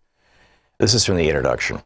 On a sweltering August day following weeks of heightened tension with Russia over its actions in Ukraine and Syria, and harsh words between the United States and China over actions in the South China Sea, and as workers are preparing to depart the cool of their air-conditioned Manhattan office buildings for the gridlocked highways and subways, several large electric power plants along the East Coast simultaneously experienced dramatic overspeed conditions in their large turbine generators.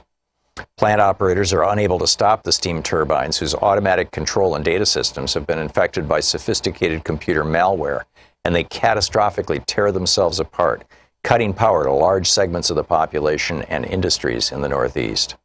Building systems shut down, hospitals switch to emergency generators, trains stop running, traffic lights cease operating, and Wall Street trading comes to a halt. At the same time, 1,100 miles to the south, a massive rocket sits fueled and ready to launch a critical national security satellite when an explosive-laden private aircraft flies at low altitude into the Cape Canaveral launch pad area and, despite repeated warnings, slams into the pressurized fuel tank and solid rocket motors, creating an enormous conflagration. Half a world away, elite commandos equipped with the latest high-technology equipment but unidentifiable as a national army attack U.S. and allied interests near areas of disputed territory. Thus are fired the opening shots of a new war.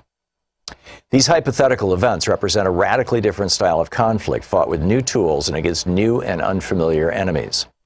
When most people think of war, they imagine soldiers doing battle with other soldiers, employing tanks, artillery, and other recognizable weapons. However, in this century, war has morphed into something we can scarcely recognize, and future conflicts will be qualitatively and quantitatively unlike those of the past. They will be fought using innovative and unusual weapons, many of which, because the technologies have both civilian and military uses, will be available to far more people who are far less skilled in their employment. The so-called democratization of technology has diminished the monopoly of advanced countries on the tools of war. 21st century armed conflicts often have no battlefield in the traditional sense. The concept of opposing armies clashing in deadly struggle but moderated by international conventions of behavior seems a thing of the past. In 1999, Chinese colonels Kuo Liang and Wang Shuangshui predicted that soldiers would increasingly be computer hackers, financiers, drug smugglers, and agents of private corporations rather than members of a military, and that their weapons would include not only airplanes, cannons, poison gas bombs, and biochemical agents, but also computer viruses, net browsers, and financial derivative tools. Their predictions were prescient. Yesterday's wars were, like World War II, about saving civilized nations from maniacal dictators, or like the conflicts in Vietnam and Korea, devoted to a clash of ideologies in the attempt to limit the spread of one hegemon over another. They were big affairs involving large military forces and enormous violence. Today's wars are more about cultural and religious hatreds, using violence as a means to change the hearts and minds of people, among whom the killing occurs with more frequency. Tomorrow's wars will be different still, fought largely for political dominance with stealth and cunning, targeting innocents and institutions, heavily dependent on information superiority, and employing strange new weapons. While we have a highly motivated and well-trained and equipped armed forces that will adapt, we are not prepared as a nation to react well to the inevitably messy and ambiguous situations these new conflicts and weapons will present. We still have no clear idea of what constitutes an act of war in cyberspace now, nor of how we might respond to such an act. It is not enough for the military to be prepared. Neither the public nor its decision makers have yet fully comprehended the significance of the changes in the types of conflict and the tools with which they will be fought. Without question, there will be circumstances when decision makers will find it necessary, or at least think it necessary, to send soldiers into classic boots-on-the-ground combat situations. We will continue to project force with our powerful aircraft, our munitions, and our aircraft carrier strike groups. When war is fought in foreign lands, it could well be against other high-tech armies. However, war will increasingly be more personal and often fought closer to home. It will not lend itself to the traditional massive displays of U.S. firepower. It will affect individuals directly, not as some distant conflict we read about in newspapers or watch in the movies or on the internet. Americans will be targeted on U.S. soil, often, as we have seen in San Bernardino and Orlando, by homegrown terrorists. This form of war will be messy and complex, and it will not lend itself to easy, quick, soundbite solutions. It may not even be clear for a while who perpetrated the violence against us. Was it state-sponsored or a random act of terror? Will we unleash massive destruction on foreign countries in retaliation for attacks by terrorists residing on our own soil? If so, to what end and with what consequences? There are always consequences, whether they be the death or capture of our own troops, unnecessary civilian casualties, or the incitement of more violence. The book Future War by Robert Latif. You know, every day here on the Thom Hartmann Program, Louise and I and our team, Sean, Nate, Shira, Dave, Chase, Sue, Nigel, Ron, we all work to put together the very, very best show we possibly can. And there's an enormous amount of work that goes into the show. And one of the things that comes out of that is a lot of content, a lot of specific information that we go through and we dig out and, we want to share with you. And Sue puts that into our newsletter every week. And I think you will, if you don't already receive our newsletter, it comes in email every day, about an hour after we're off the air, or maybe a couple hours after we're off the air. And Sue goes through and pulls literally every link to every story that we talked about and puts it into the newsletter. It's free. We don't sell a list or anything. You complete safety and security. There's no charge. There's no nothing. Just, plug in your email address over at thomhartmann.com and you get signed up for the newsletter. It's all fairly obvious. You'll see it on the website. So check it out, thomhartmann.com. Thank you. Want to connect with the show online? You can find the Thom Hartmann Program on Facebook, Twitter, and Instagram.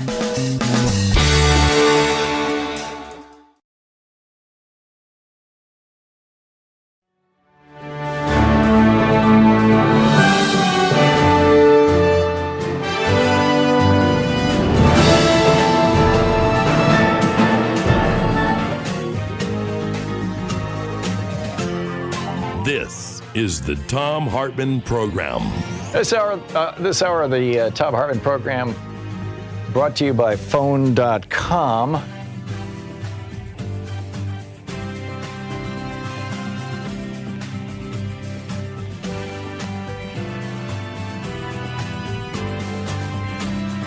Welcome back. And, a special little message from Sean Hannity. I think he has so nailed this. I mean, this is, Sean Hannity. Donald Trump is a direct result of a weak and timid and ineffective and visionless Republican Party. Thank you, Sean. Our thought for the day. This is from, of course, during the primaries when nobody thought Donald Trump would win. I think Sean, who shares a lawyer, Michael Cohen, with Donald Trump, I think Sean is probably singing a different song now. Anyhow, Ben Shapiro, the right-wing commentator and blogger and God only knows what else, Ben Shapiro said, and I quote, "I'm not aware of a single major Republican figure who said that Barack Obama was not the legitimate president of the United States." In response, and there's a nice thread on this over at Democratic Underground that Soph0571 put up. In response to that, Senator Harry Reid tweeted kind of a tweet storm here. He said, Barack Obama is a very good man. He deserved better than the unprecedented disrespect Republicans have shown him. President Obama is the first president to be asked to show his birth certificate. Yeah, it was pretty disrespectful. And in fact, Donald Trump was leading that. Remember the whole birther movement thing?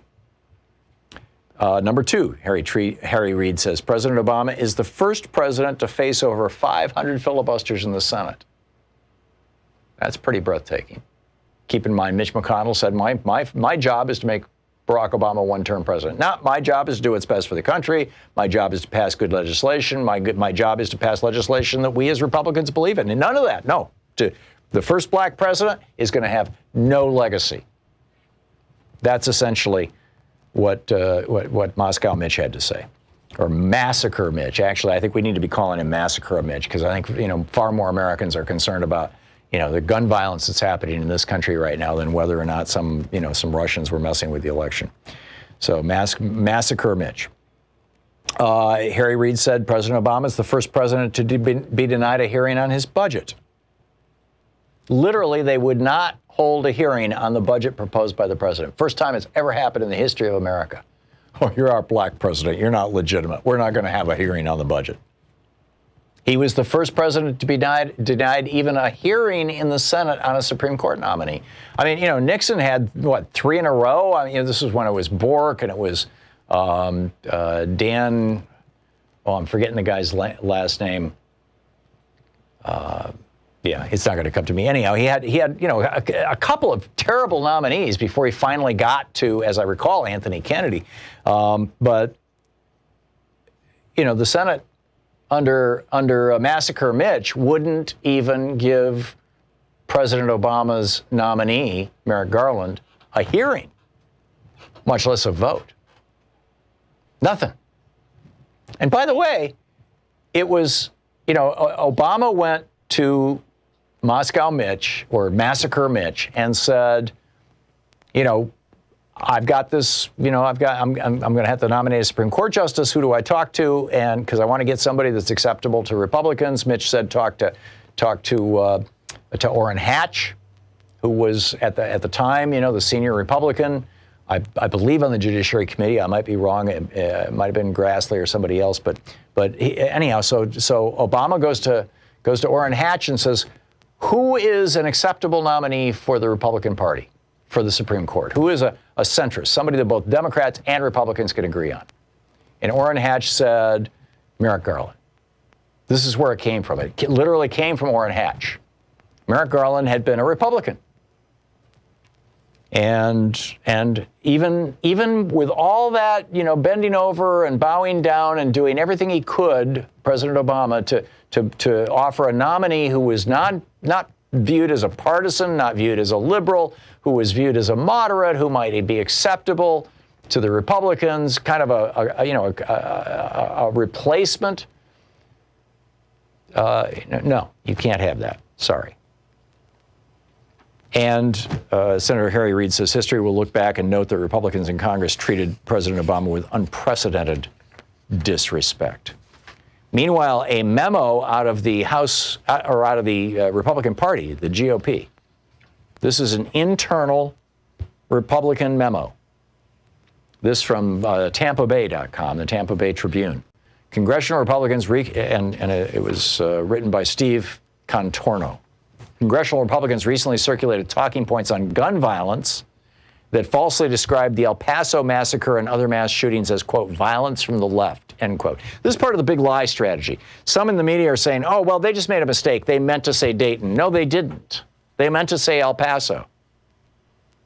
You've got a couple of shooters who, had followed or were enthusiasts of left-wing figures. The guy who shot Steve Scalise at the baseball diamond in Washington, D.C. was apparently a fan of Bernie's. But that's not why he shot Steve Scalise.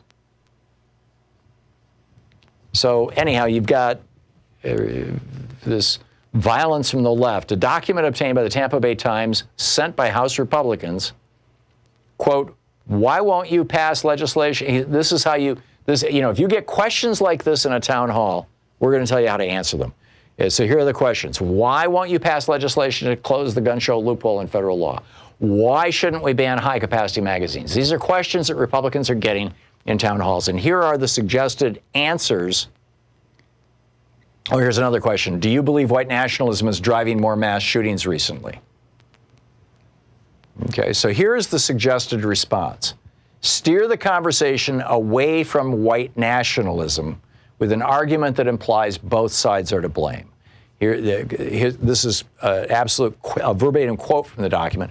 White nationalism and racism are pure evil and cannot be tolerated in any form. We also can't excuse violence from the left, such as the El Paso shooter, the recent Colorado shooters, the congressional baseball shooter, Congressman Gabby Giffords shooter, and Antifa. I mean, this literally was distributed to all these people. And then it goes on to say, well, the inclusion of El Paso was a mistake. I don't think so. I really think that this was intentional. And the guy who shot Gabby Giffords, he was paranoid about government. He was obsessed with Gabby Giffords. It had nothing to do with her being a Democrat. Law enforcement really looked into this. In fact, it's not even certain that he was a Democrat. The shooters last May at the Colorado high school were both teenagers, and they were both bullied. This didn't have anything to do with politics. 73.3% of U.S. extremist-related murders in the past 10 years were committed by right-wing extremists, according to the ADL, the Anti-Defamation League. And, of course, FBI Director Christopher Wray says, yeah, this is what's going on. And now in just 2 weeks since the massacre in El Paso, federal and local authorities have stopped 4 mass shooters that were on their way. They were just about to commit mass murders. One in Nevada, one in Florida, one in Ohio, one in Connecticut. Just in the last 10 months, there have been 6 deadly shootings in the United States linked to far-right views. And we have stopped 4 major mass shootings just in 2 weeks. This is what Trump has been promoting. And now, we've talked about, barbecuing while black is illegal. Obviously, playing with toy guns while being a black child is illegal. Selling loose cigarettes on the street while black is illegal.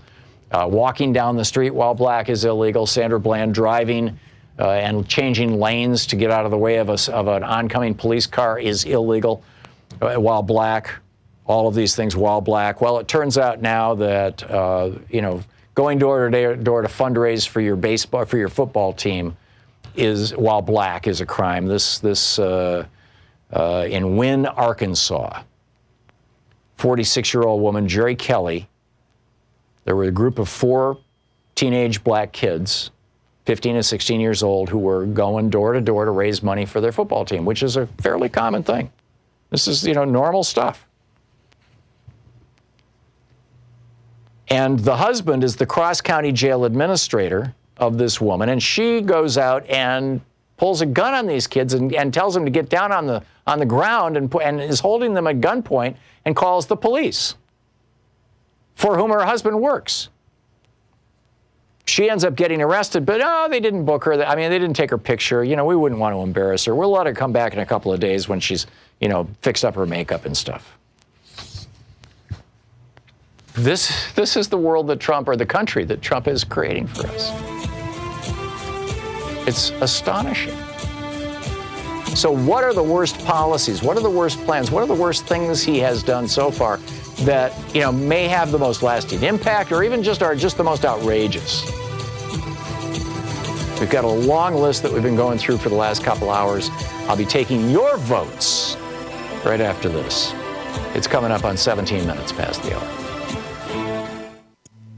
This is the Thom Hartmann Program. Can he go? How bad does it get? Stick around. We'll be right back.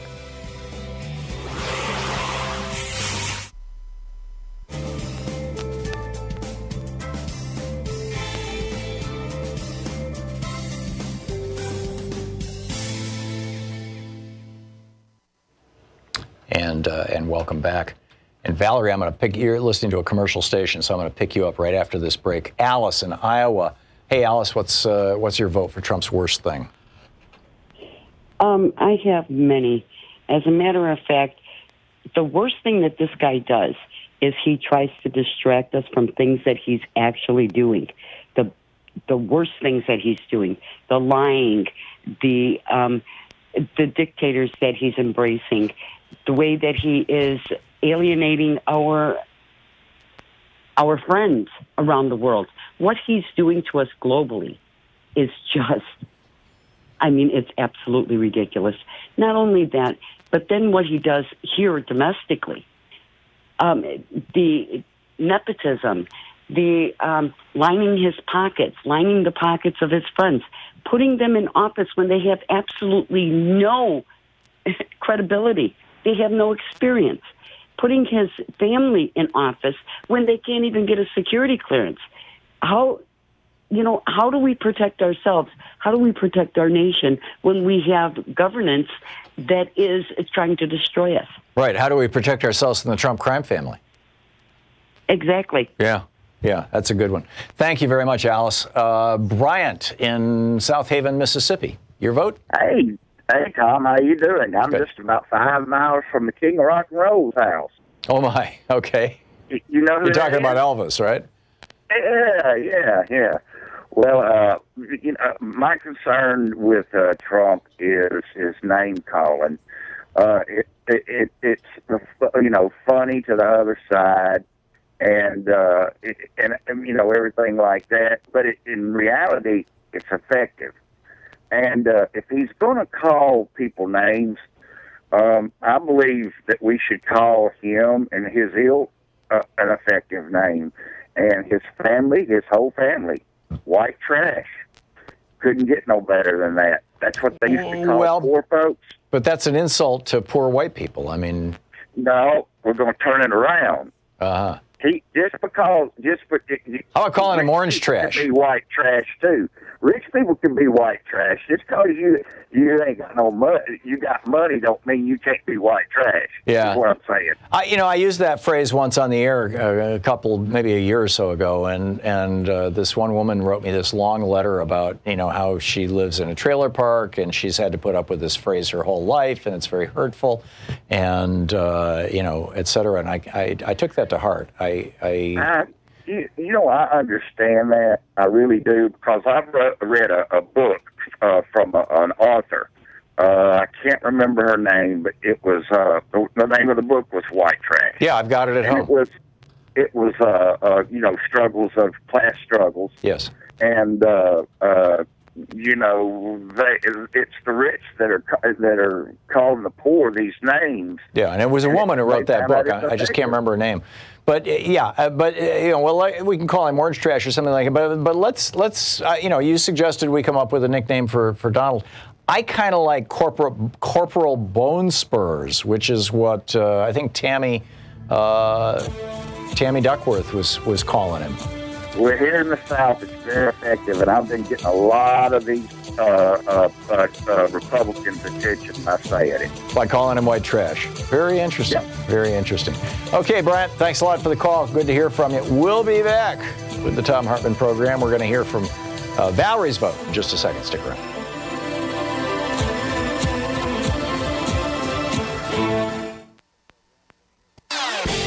Every day here on the Thom Hartmann Program, Louise and I and our team, Sean, Nate, Shira, Dave, Chase, Sue, Nigel, Ron, we all work to put together the very, very best show we possibly can. And there's an enormous amount of work that goes into the show. And one of the things that comes out of that is a lot of content, a lot of specific information that we go through and we dig out and we want to share with you. And Sue puts that into our newsletter every week. And I think you will, if you don't already receive our newsletter, it comes in email every day, about an hour after we're off the air, or maybe a couple hours after we're off the air. And Sue goes through and pulls literally every link to every story that we talked about and puts it into the newsletter. It's free. We don't sell a list or anything. You complete safety and security. There's no charge. There's no nothing. Just plug in your email address over at thomhartmann.com. And you get signed up for the newsletter. It's all fairly obvious. You'll see it on the website. So check it out, thomhartmann.com. Thank you. Want to connect with the show online? You can find the Thom Hartmann Program on Facebook, Twitter, and Instagram.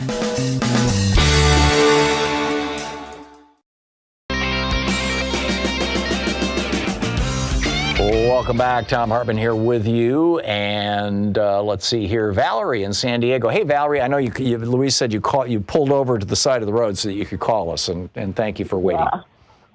Sure. Hey, there's two things, thank you, that have really disturbed me the most and actually made me cry. Number one, of course, is the mental, because they are virtually irreversible. And that's the most upsetting, I think. And that is, of course, the mental health of the children at the border. And the other thing, yeah, of course. And the other thing more recently is the possibility that they might sell off all of our public lands. And they've already started. They've already started. Once the rich people have them, they're not going to give it back. Right. It's going to be theirs forever. And that scares the heck out of me. I've been to a lot of the national parks, and it still makes me choke up thinking about it. Yeah, I'm with you. Those are excellent contributions to the list, Valerie. Thank you very much. Tim in Los Angeles. Hey, Tim, your vote? Yeah, I was going to say my biggest peeve is and fear is the way that he disrespects the sovereignty of absolutely everybody. I know that we have. This country's been doing this since I was born 72 years ago. That meddling in other countries and disregarding their sovereignty. For example? Well, pulling out of the Iran-Contra thing. And, okay. You mean the Iran nuclear deal, yeah. Yeah, and invading Venezuela, And, I know we've been doing these kinds of things forever, but he seems to be the best at it of anybody we've had so far. Yeah. And that really concerns me because I've always said, how America's going to end? The rest of the world is going to be forced to unite against us for their own survival. Right. And the way that they'll probably first do it is by abandoning the dollar as the reserve currency of the world. And I see that happening. If Trump gets reelected and we continue down this road, I see that happening within a decade. And maybe even 3 or 4 years. All you have to do in order to, impress people is start telling them, I guarantee you, he's going to pull us out of, I forget the name of it, the arms thing between Russia and he did that. He did that last month. What? Or last week, excuse me. He pulled us out of the anti-ballistic missile treaty. Yeah. And the reality is that Russia has been violating that treaty. But the way that you force enforcement of a treaty is not to say, oh well, it doesn't matter anymore. We'll go our own way too. That's not how you do it. It's like, but he doesn't want to take on anything from any of the authoritarian leaders anywhere in the world. He's not going to challenge Modi. He's not going to challenge Duterte. He's not going to challenge Bolsonaro. He's not going to challenge Putin. He's simply not going to do it because these people are his role models. This is who he thinks we should be modeling ourselves after. Jim, thanks for the call. Glenn in New York City. Hey, Glenn, your vote? I'm all for you. It turns out, everybody's overlooked the fact that the world is overpopulated and fast-growing. And it's irrational and reckless to have anti-abortion when you have a world that is going to have lack. So you think the worst thing that Trump is doing is defunding Planned Parenthood or defunding Title X this way? Yeah. The gag rule? And we read the world, so yeah. There you go. Yeah, and he has extended this. By the way, we've extended this to, our foreign aid to countries all over the world. The global gag rule is what it's called. And now we've got it here in the United States. Glenn, thanks a lot for the call. It's good to hear from you. It's 27 minutes past the hour here on the Thom Hartmann Program, the true people's media, talk media for the rest of us. Stick around. We're taking your nominations for the worst policy, behavior, performance by Donald Trump and the Republican Party so far in the 2.5 years that we've been enduring this insanity. Stick around. You're listening to the Thom Hartmann Program. Call 202-808-9925. Back with more of your calls in just a moment.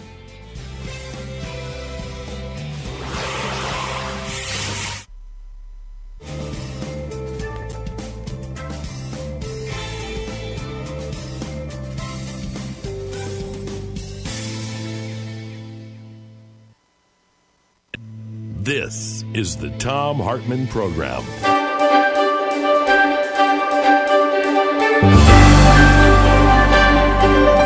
Our book today is My Life in the Black Party. The title is just another N-word, and it's by Field Marshal Don Cox, his life in the Black Panther Party. This is from Chapter 5, page 47. The chapter is titled, Use What You Got to Get What You Need. Before we entered into a direct relationship with the Panthers, our group had wanted to prove our worthiness by our actions. Since that was no longer in question, contact was made and a rendezvous fixed to meet at Huey's Pad on Telegraph Avenue in Oakland. I don't remember much about that first gathering, other than meeting David Hilliard, the Panther Party's chief of staff, for the first time. The only thing that stands out in my memory is a question from Huey as we were sipping coffee. He asked if I didn't think it better to be properly equipped before going into action. He suggested it was best to first rip off the necessary funds to get everything we needed in advance of launching a major effort. I had practically memorized his essay, The Correct Handling of a Revolution, in which he spoke of teaching by example. And so I blurted out the first thing that came to mind, which was, use what you got to get what you need. After a long, hot summer of 1967, with the rebellions in Newark, Detroit, and elsewhere, we felt that our preparations had, at least, put us on the same level as the rest of the country, and that the revolution would not pass us by. Our San Francisco group started attending and participating in any and all functions relevant to black people. And we tried to let everyone in our area, and we tried to get to know everyone in our area associated with the struggle. We also continued our community meetings. News of the death of Che Guevara in October of that year had us walking around in a stupor for a while, and although that came as a severe blow to the international struggle for freedom and justice of all people, we were proud to be among those who had responded to his battle cry and had picked up the fallen arms. Huey asked if we would conduct a meeting on Hunter's Point for him. He was supposed to go, but something had come up and he couldn't make it. We were honored that he thought enough of us to ask, and we were more than enthusiastic to do whatever he wanted. It was at that meeting that we had a new, surprising experience. We met our first resistance in the form of Adam Rogers. He was supposed to have been the biggest, baddest N-word on Hunter's Point, but when we encountered him, he came across like an Uncle Tom. He seemed to be impressed with our firearms demonstration, but he was violently against the idea of black people arming themselves for self-defense. He was convinced that would increase repression, even though history proved him wrong. When we examined the history of repression of black people, the only time there was significant decline in police violence and murders perpetrated against blacks was precisely the period when blacks were organized and had access to guns. Given the wave of terror and violence against blacks that continues to sweep the country, I truly believe there is a lesson to be learned from that fact. Rogers was one of the wounded in the Hunters Point Rebellion of the year before, and a photograph of him had been used by the news media to illustrate articles on the riots that broke out following the killing of a black teenager by police that September. Because of that, we were even more surprised by his reaction. It was not until later that we discovered that the administration of San Francisco Mayor Joseph Alito had sent in money after the rebellion and had bought off the so-called bad N-words. The same technique was used from coast to coast. Despite Rogers, most everyone seemed to like what we had to say and really related to the firearms demonstration. Several people wanted to take courses in handling weapons, and so I fixed a rendezvous for the following Saturday at the parking lot of the abandoned shopping center right on top of Hunters Point. The next day I arrived at the point at 7 in the morning in order to get set up before people began to gather. There wasn't going to be any target practice, but I would be firing a few shots in the air by way of demonstration. I knew that would pose no problem as far as the police were concerned. Due to their racism, whenever they heard shots on the point, they generally looked the other way. Once, during a dispute between two gangs, shooting broke out, and instead of police coming in to break it up, they sealed off the area and let them shoot it out. The gun battle lasted 24 hours, and the police didn't return until the next day. At around 8 o'clock, I saw David Hilliard's car driving up, which I found surprising because we had only seen each other a couple of times before. As the car approached, I recognized Emory Douglas and George Murray. Everyone had strange looks on their faces that made it clear that something was wrong. Damn. Huey had been shot and captured. He had shown up at David's wounded and bleeding heavily. There was real concern for his life, so David drove him to the hospital and left him on the steps, then drove straight to San Francisco to find me. He said Huey had asked him to ask me to help out in the aftermath, specifically dealing with the passenger who had been in Huey's car at the time of the shootout, with Officer John Frey of the Oakland Police, who'd been killed. There was also the problem of the guns Huey had stockpiled.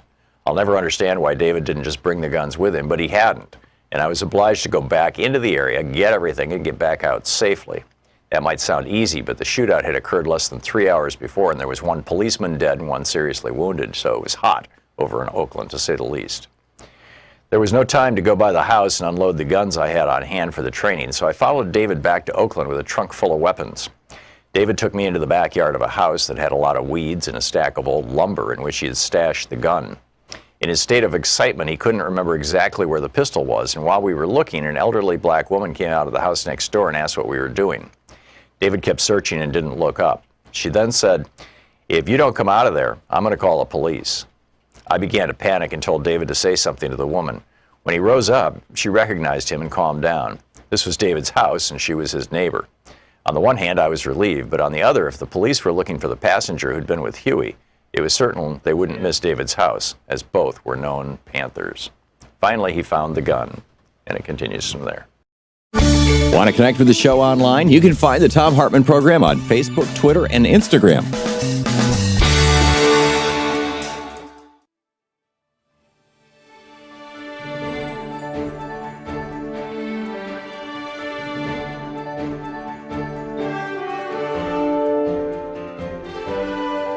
We're taking your votes on Trump's worst insane policies.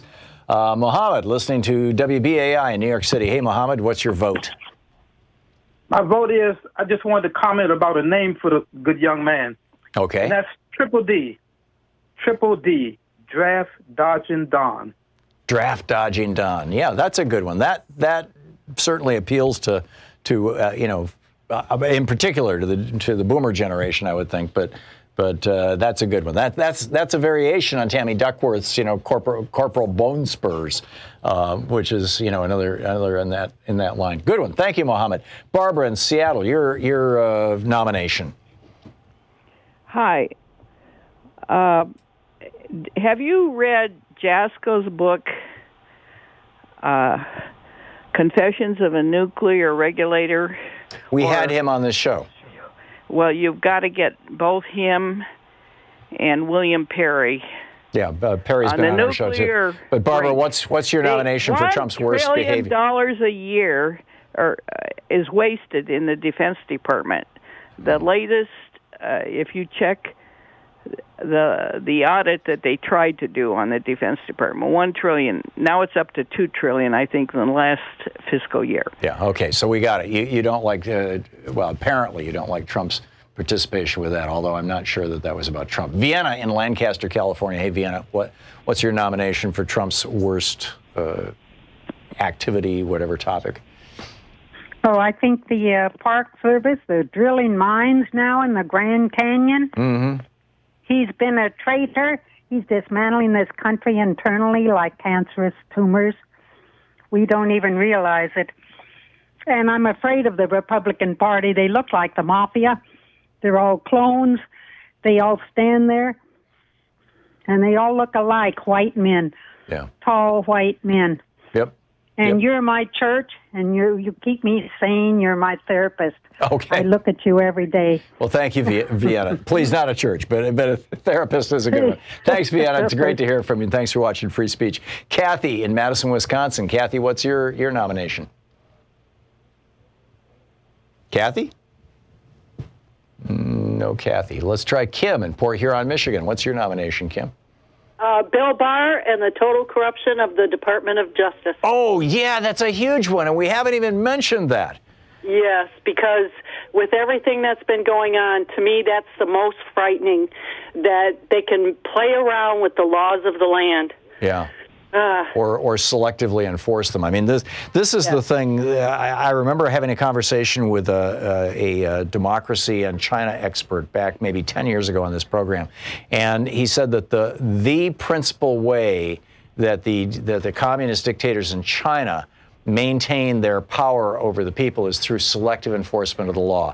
In China, for example, at that time, and I don't know if it's still the case, but this was a decade ago, it was against the law in China for you to move from your city to another city without permission of the local police in both cities. You had to notify the police that you were leaving, and then when you got to your new city, you had to ask the permission of the police to live there.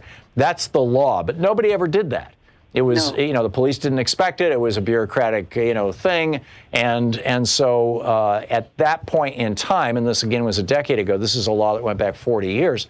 At that point in time, probably 2/3 of all Chinese people were in violation of this law.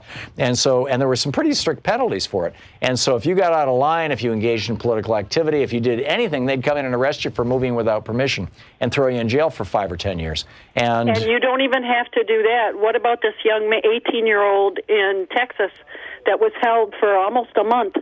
He was a U.S. citizen, and they got away with it. Right, and ICE took him because he had a Hispanic ancestry. And that all leads right back to Trump. I'm shaking. Yeah.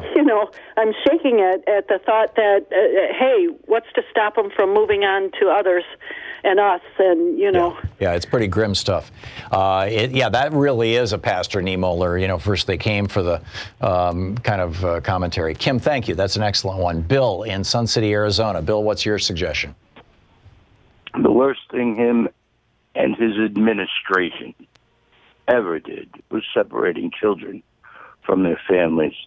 The anguish for that is going to go on for 7 generations, Tom. Yes. Other than that, I'd just like to say, Donald Trump, your gravestone might as well be a urinal. Yeah. Peace out, Tommy. Yeah. Yeah, that's it's certainly not going to be like Jack Kennedy's with an eternal flame, I'll tell you that. Thank you. I'll tell you what. Yeah, thank you. Good one. Bruce in Clinton, Iowa. Bruce, your nomination? Yeah, well, besides calling him Agent Orange, I was going to tell you, Tom, probably the thing that stands out to me is the first thing that not this Congress, but the Congress back in January of 2017 wanted to do was weaken government ethics. And if you look at that, to me, that's a big umbrella for a lot of things that they have done.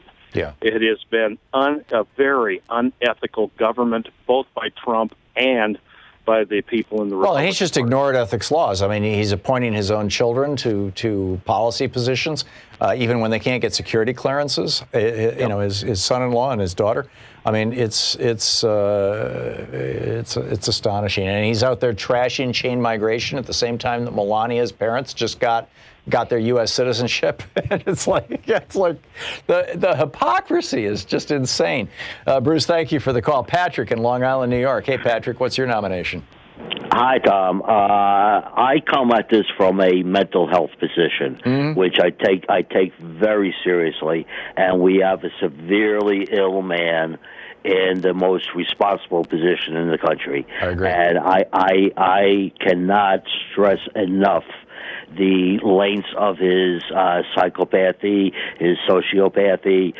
We have a seriously dangerous to society and ill man making decisions that, as I said, let's wrap it all up. What is his worst thing?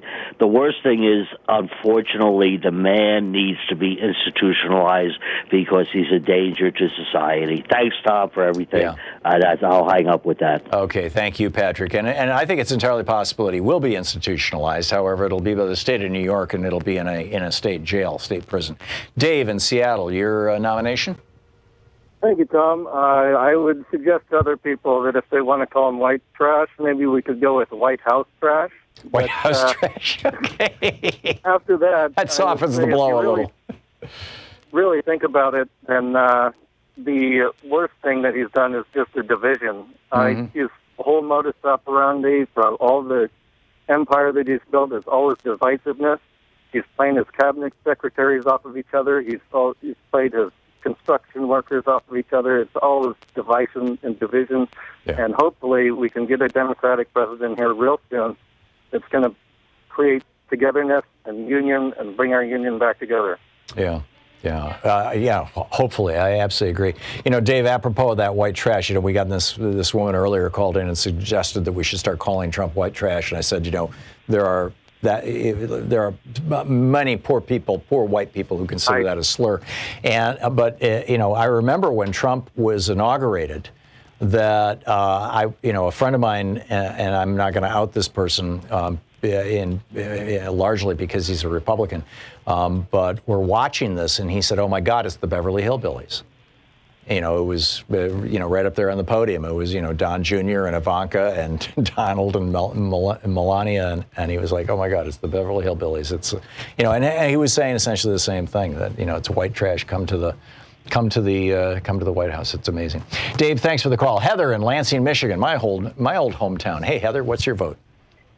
Hey, I was just thinking kind of along the same lines as the previous caller, the division, but it goes beyond the government because there are such deep divides now created within families because of their Republican or Democratic or pro-Trump or anti-Trump opinions that it's going to take decades for that to heal. We have family members that are so pro-Trump and pro-anti-abortion and pro-white nationalists, so they won't admit it, that those opinions can't be overcome just to have, cordial family dinner conversation. That's really and that to unfortunate. me is frightening because if we are a true democracy, which I question these days, but if we are a democracy and we are going to be electing the future representatives, we're going to have these divisions for many, many, many elections to come. And that division in the family is the foundation of those choices, and where are we going to go from there? Yeah. Excellent point, Heather. Excellent point. And that speaks to character, I'd say, in a very big way. Thank you. Rodney in Austin, Texas. Rodney, your vote?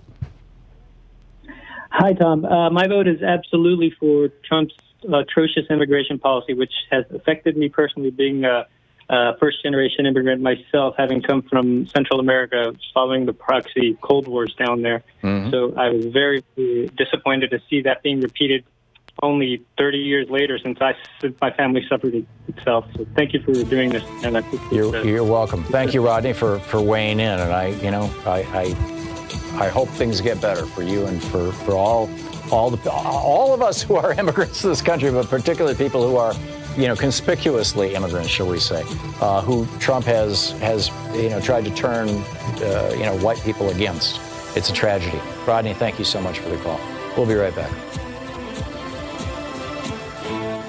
You're listening to Thom Hartmann. Visit thomhartmann.com for audio and video archives. Back with more of your votes in just a moment. It's 45 minutes past the hour.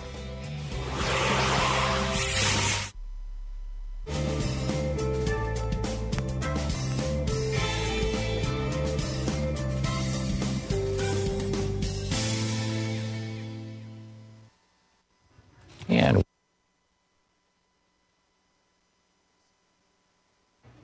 hello. There we go.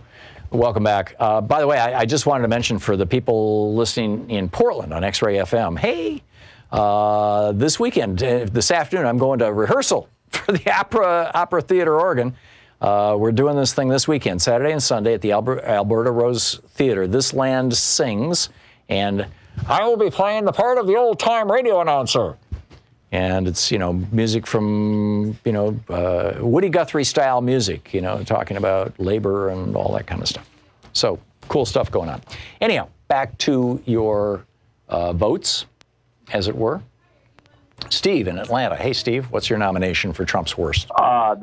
Thank you, Tom. The most important thing, the worst thing that he did is called, black people have always had to utilize the First Amendment and protest. And that Kaepernick situation where he called those guys son of a bitch. Yeah. So, of a B. And I'm just saying, that's just so personal. And I know he want to be a little bully, but I know that from a street point of view or any kind of, he's a little weakling. Ain't about nothing. And I'm so disappointed. It just, when I look at this as America, I guess I'm naive. How could all of this happen? How could we continue to live this way? And then I'm going to say this before I go again, while I respect you so much. There was a word that they had for people who tell the truth like you. It don't matter whether you're Democrat, Republican, or whatever. You tell the truth. But it was a word that they had in the South for you called in levels. So I appreciate you standing up, and I feel for your life and mine, too. Yeah. Well, thank you. Thank you, Steve. Your thoughts and prayers are appreciated, seriously, and thank you very much. Jeff in Redding, California, your vote? My vote? Yes, sir. is against. Well, I guess my only vote for Trump is no. I don't think he should be called white trash. I think he's the great divider. Mm-hmm. Okay. A lady called in earlier and she spoke about division in their family. I am going to the very same thing. I'm not allowed to talk about gun rights. I'm not allowed to talk about Trump, and it's just terrible. And I don't know what we're supposed to do as Americans. Yeah, it is. He is tearing people's families apart, and that's his plan. I mean, this is what he does: is he tears people apart, tears people down, tries to destroy people. Jeff, thank you very much. I hope your family, makes it through. Dwayne in Spokane. Hey, Dwayne, your vote? Hello, sir. How are you? Great. What's up? Well, I think Trump's worst policy is denying global warming caused by human activity. Yeah, because that endangers all of us. I mean, literally all life on Earth. If we don't get that under control and civilization collapses, nothing else is going to matter. Yeah. And the second thing I think he does really terrible for the common person is his federal court appointments. Yes. Those are going to impact us for a generation after he's gone. And I have no faith that the Democrats will pull a victory in 2020. They seem to be the champions of snatching defeat from the jaws of victory. Well, anyway, we'll see. We'll see. Global warming. Global warming. I'm with you, Dwayne. It's pretty terrible too. Thank you. Boy, what a list we've developed today, and I think frankly we're just scratching the surface. We'll be back with more of your votes in just a moment.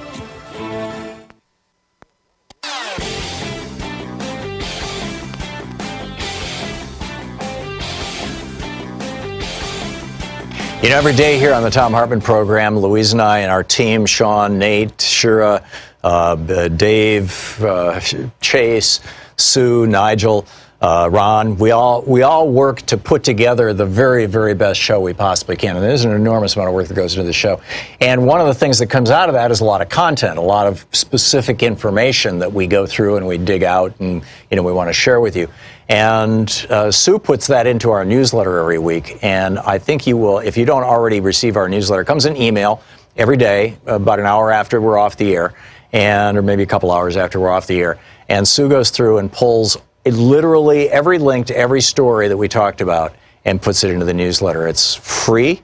We don't sell the list or anything. You complete safety and security. There's no charge. There's no nothing. Just, plug in your email address over at thomhartmann.com and you get signed up for the newsletter. It's all fairly obvious. You'll see it on the website. So check it out, thomhartmann.com. Thank you. Want to connect with the show online? You can find the Thom Hartmann Program on Facebook, Twitter, and Instagram. Worst policies out of the Trump administration. Robert calling from Puerto Rico. Hey, Robert, what's your vote? Thanks for taking my call. I have so many to pick from, but I'm only picking number one. He's trying to erase the legacy of President Obama. That's the only one I'm picking on. Interesting. Knowing that you were calling from Puerto Rico, I thought maybe you were going to say his reaction to the hurricane that damaged your island. But actually, like I have about 25 or 30 of them to pick from, and that's. Since I live down here right now, I used to live in the States before. Yeah. And I just don't like what he's doing with Obama legacy. I don't care much for it. What he did in Puerto Rico, I could talk like that for a whole day. Yeah. So his attempts to destroy the Obama legacy, I'm totally with you on that. That's a great one. Thank you very much. Joe in Las Vegas, Nevada. Hey, Joe, what's your nomination? Great to hear. Speak to you. I'd say it's not necessarily a policy, but my biggest problem is the effect of his cultification of such a major portion of the United States public. Yeah. He's probably 20% of the people that actually follow him in a cult-like position. That's going to take a long time to wash the minds of these people out of their ideological. Oh, he's got groupies like the Grateful Dead does. I mean, they literally go from the Caesar Sayoc, the bomber, the guy who tried to kill Hillary Clinton and Nancy Pelosi. He actually had been to like 5 or 6 of Trump's rallies. I mean, he traveled around the country following him, and he's not the only one. There's this whole group of people. So yeah, spot on. The Cultification of America by Donald Trump. That's a good one. Bert in Knoxville, Tennessee. Your vote? Mine would be Don the Con. Okay. His only true talent in life is that of a con man. Mm-hmm. And I think to counter the send her back and lock her up chants, our side should be chanting Don the Con. Okay, you got it. Thank you, Bert. Patty in Claremore, Oklahoma. Patty, your recommendation? Hi, Tom. Hey, Patty. My recommendation is to realize that Donald Trump is not very smart. As a matter of fact, he's dumb as a rock. I've heard you say that. And the Republican Party is behind everything.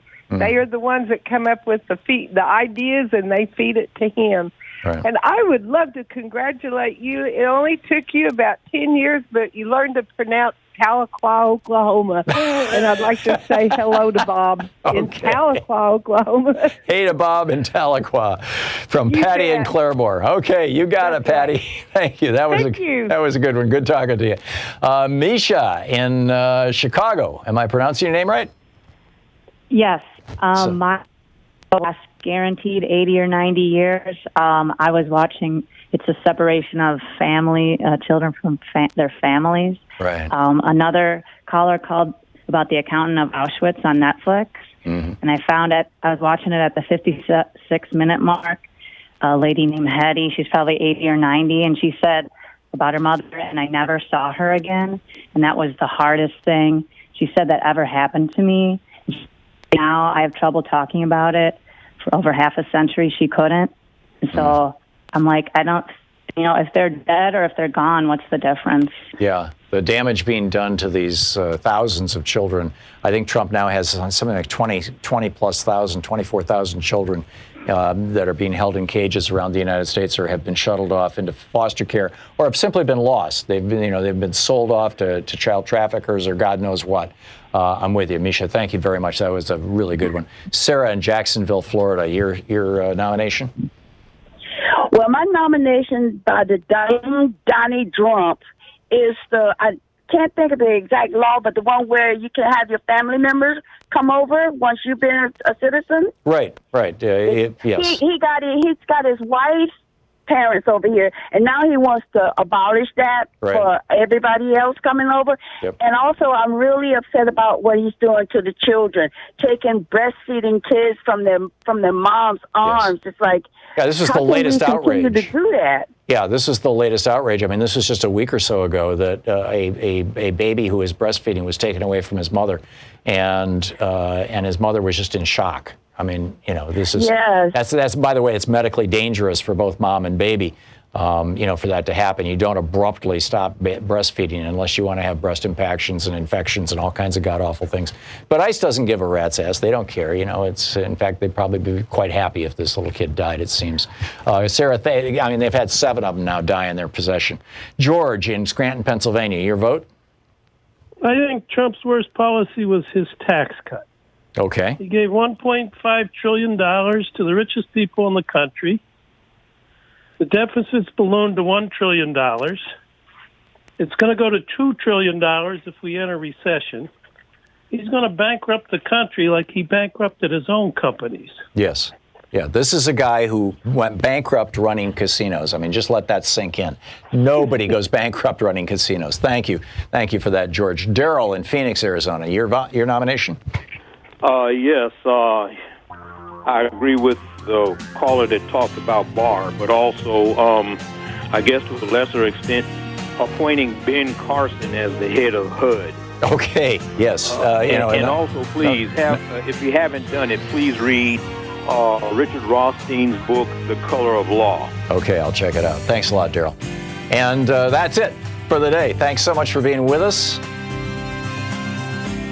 It's amazing. I'm also curious. Well, we'll get into that tomorrow.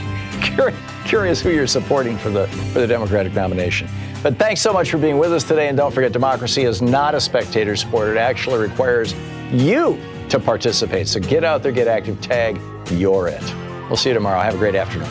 You've been listening to Thom Hartmann. For audio and video archives, visit thomhartmann.com.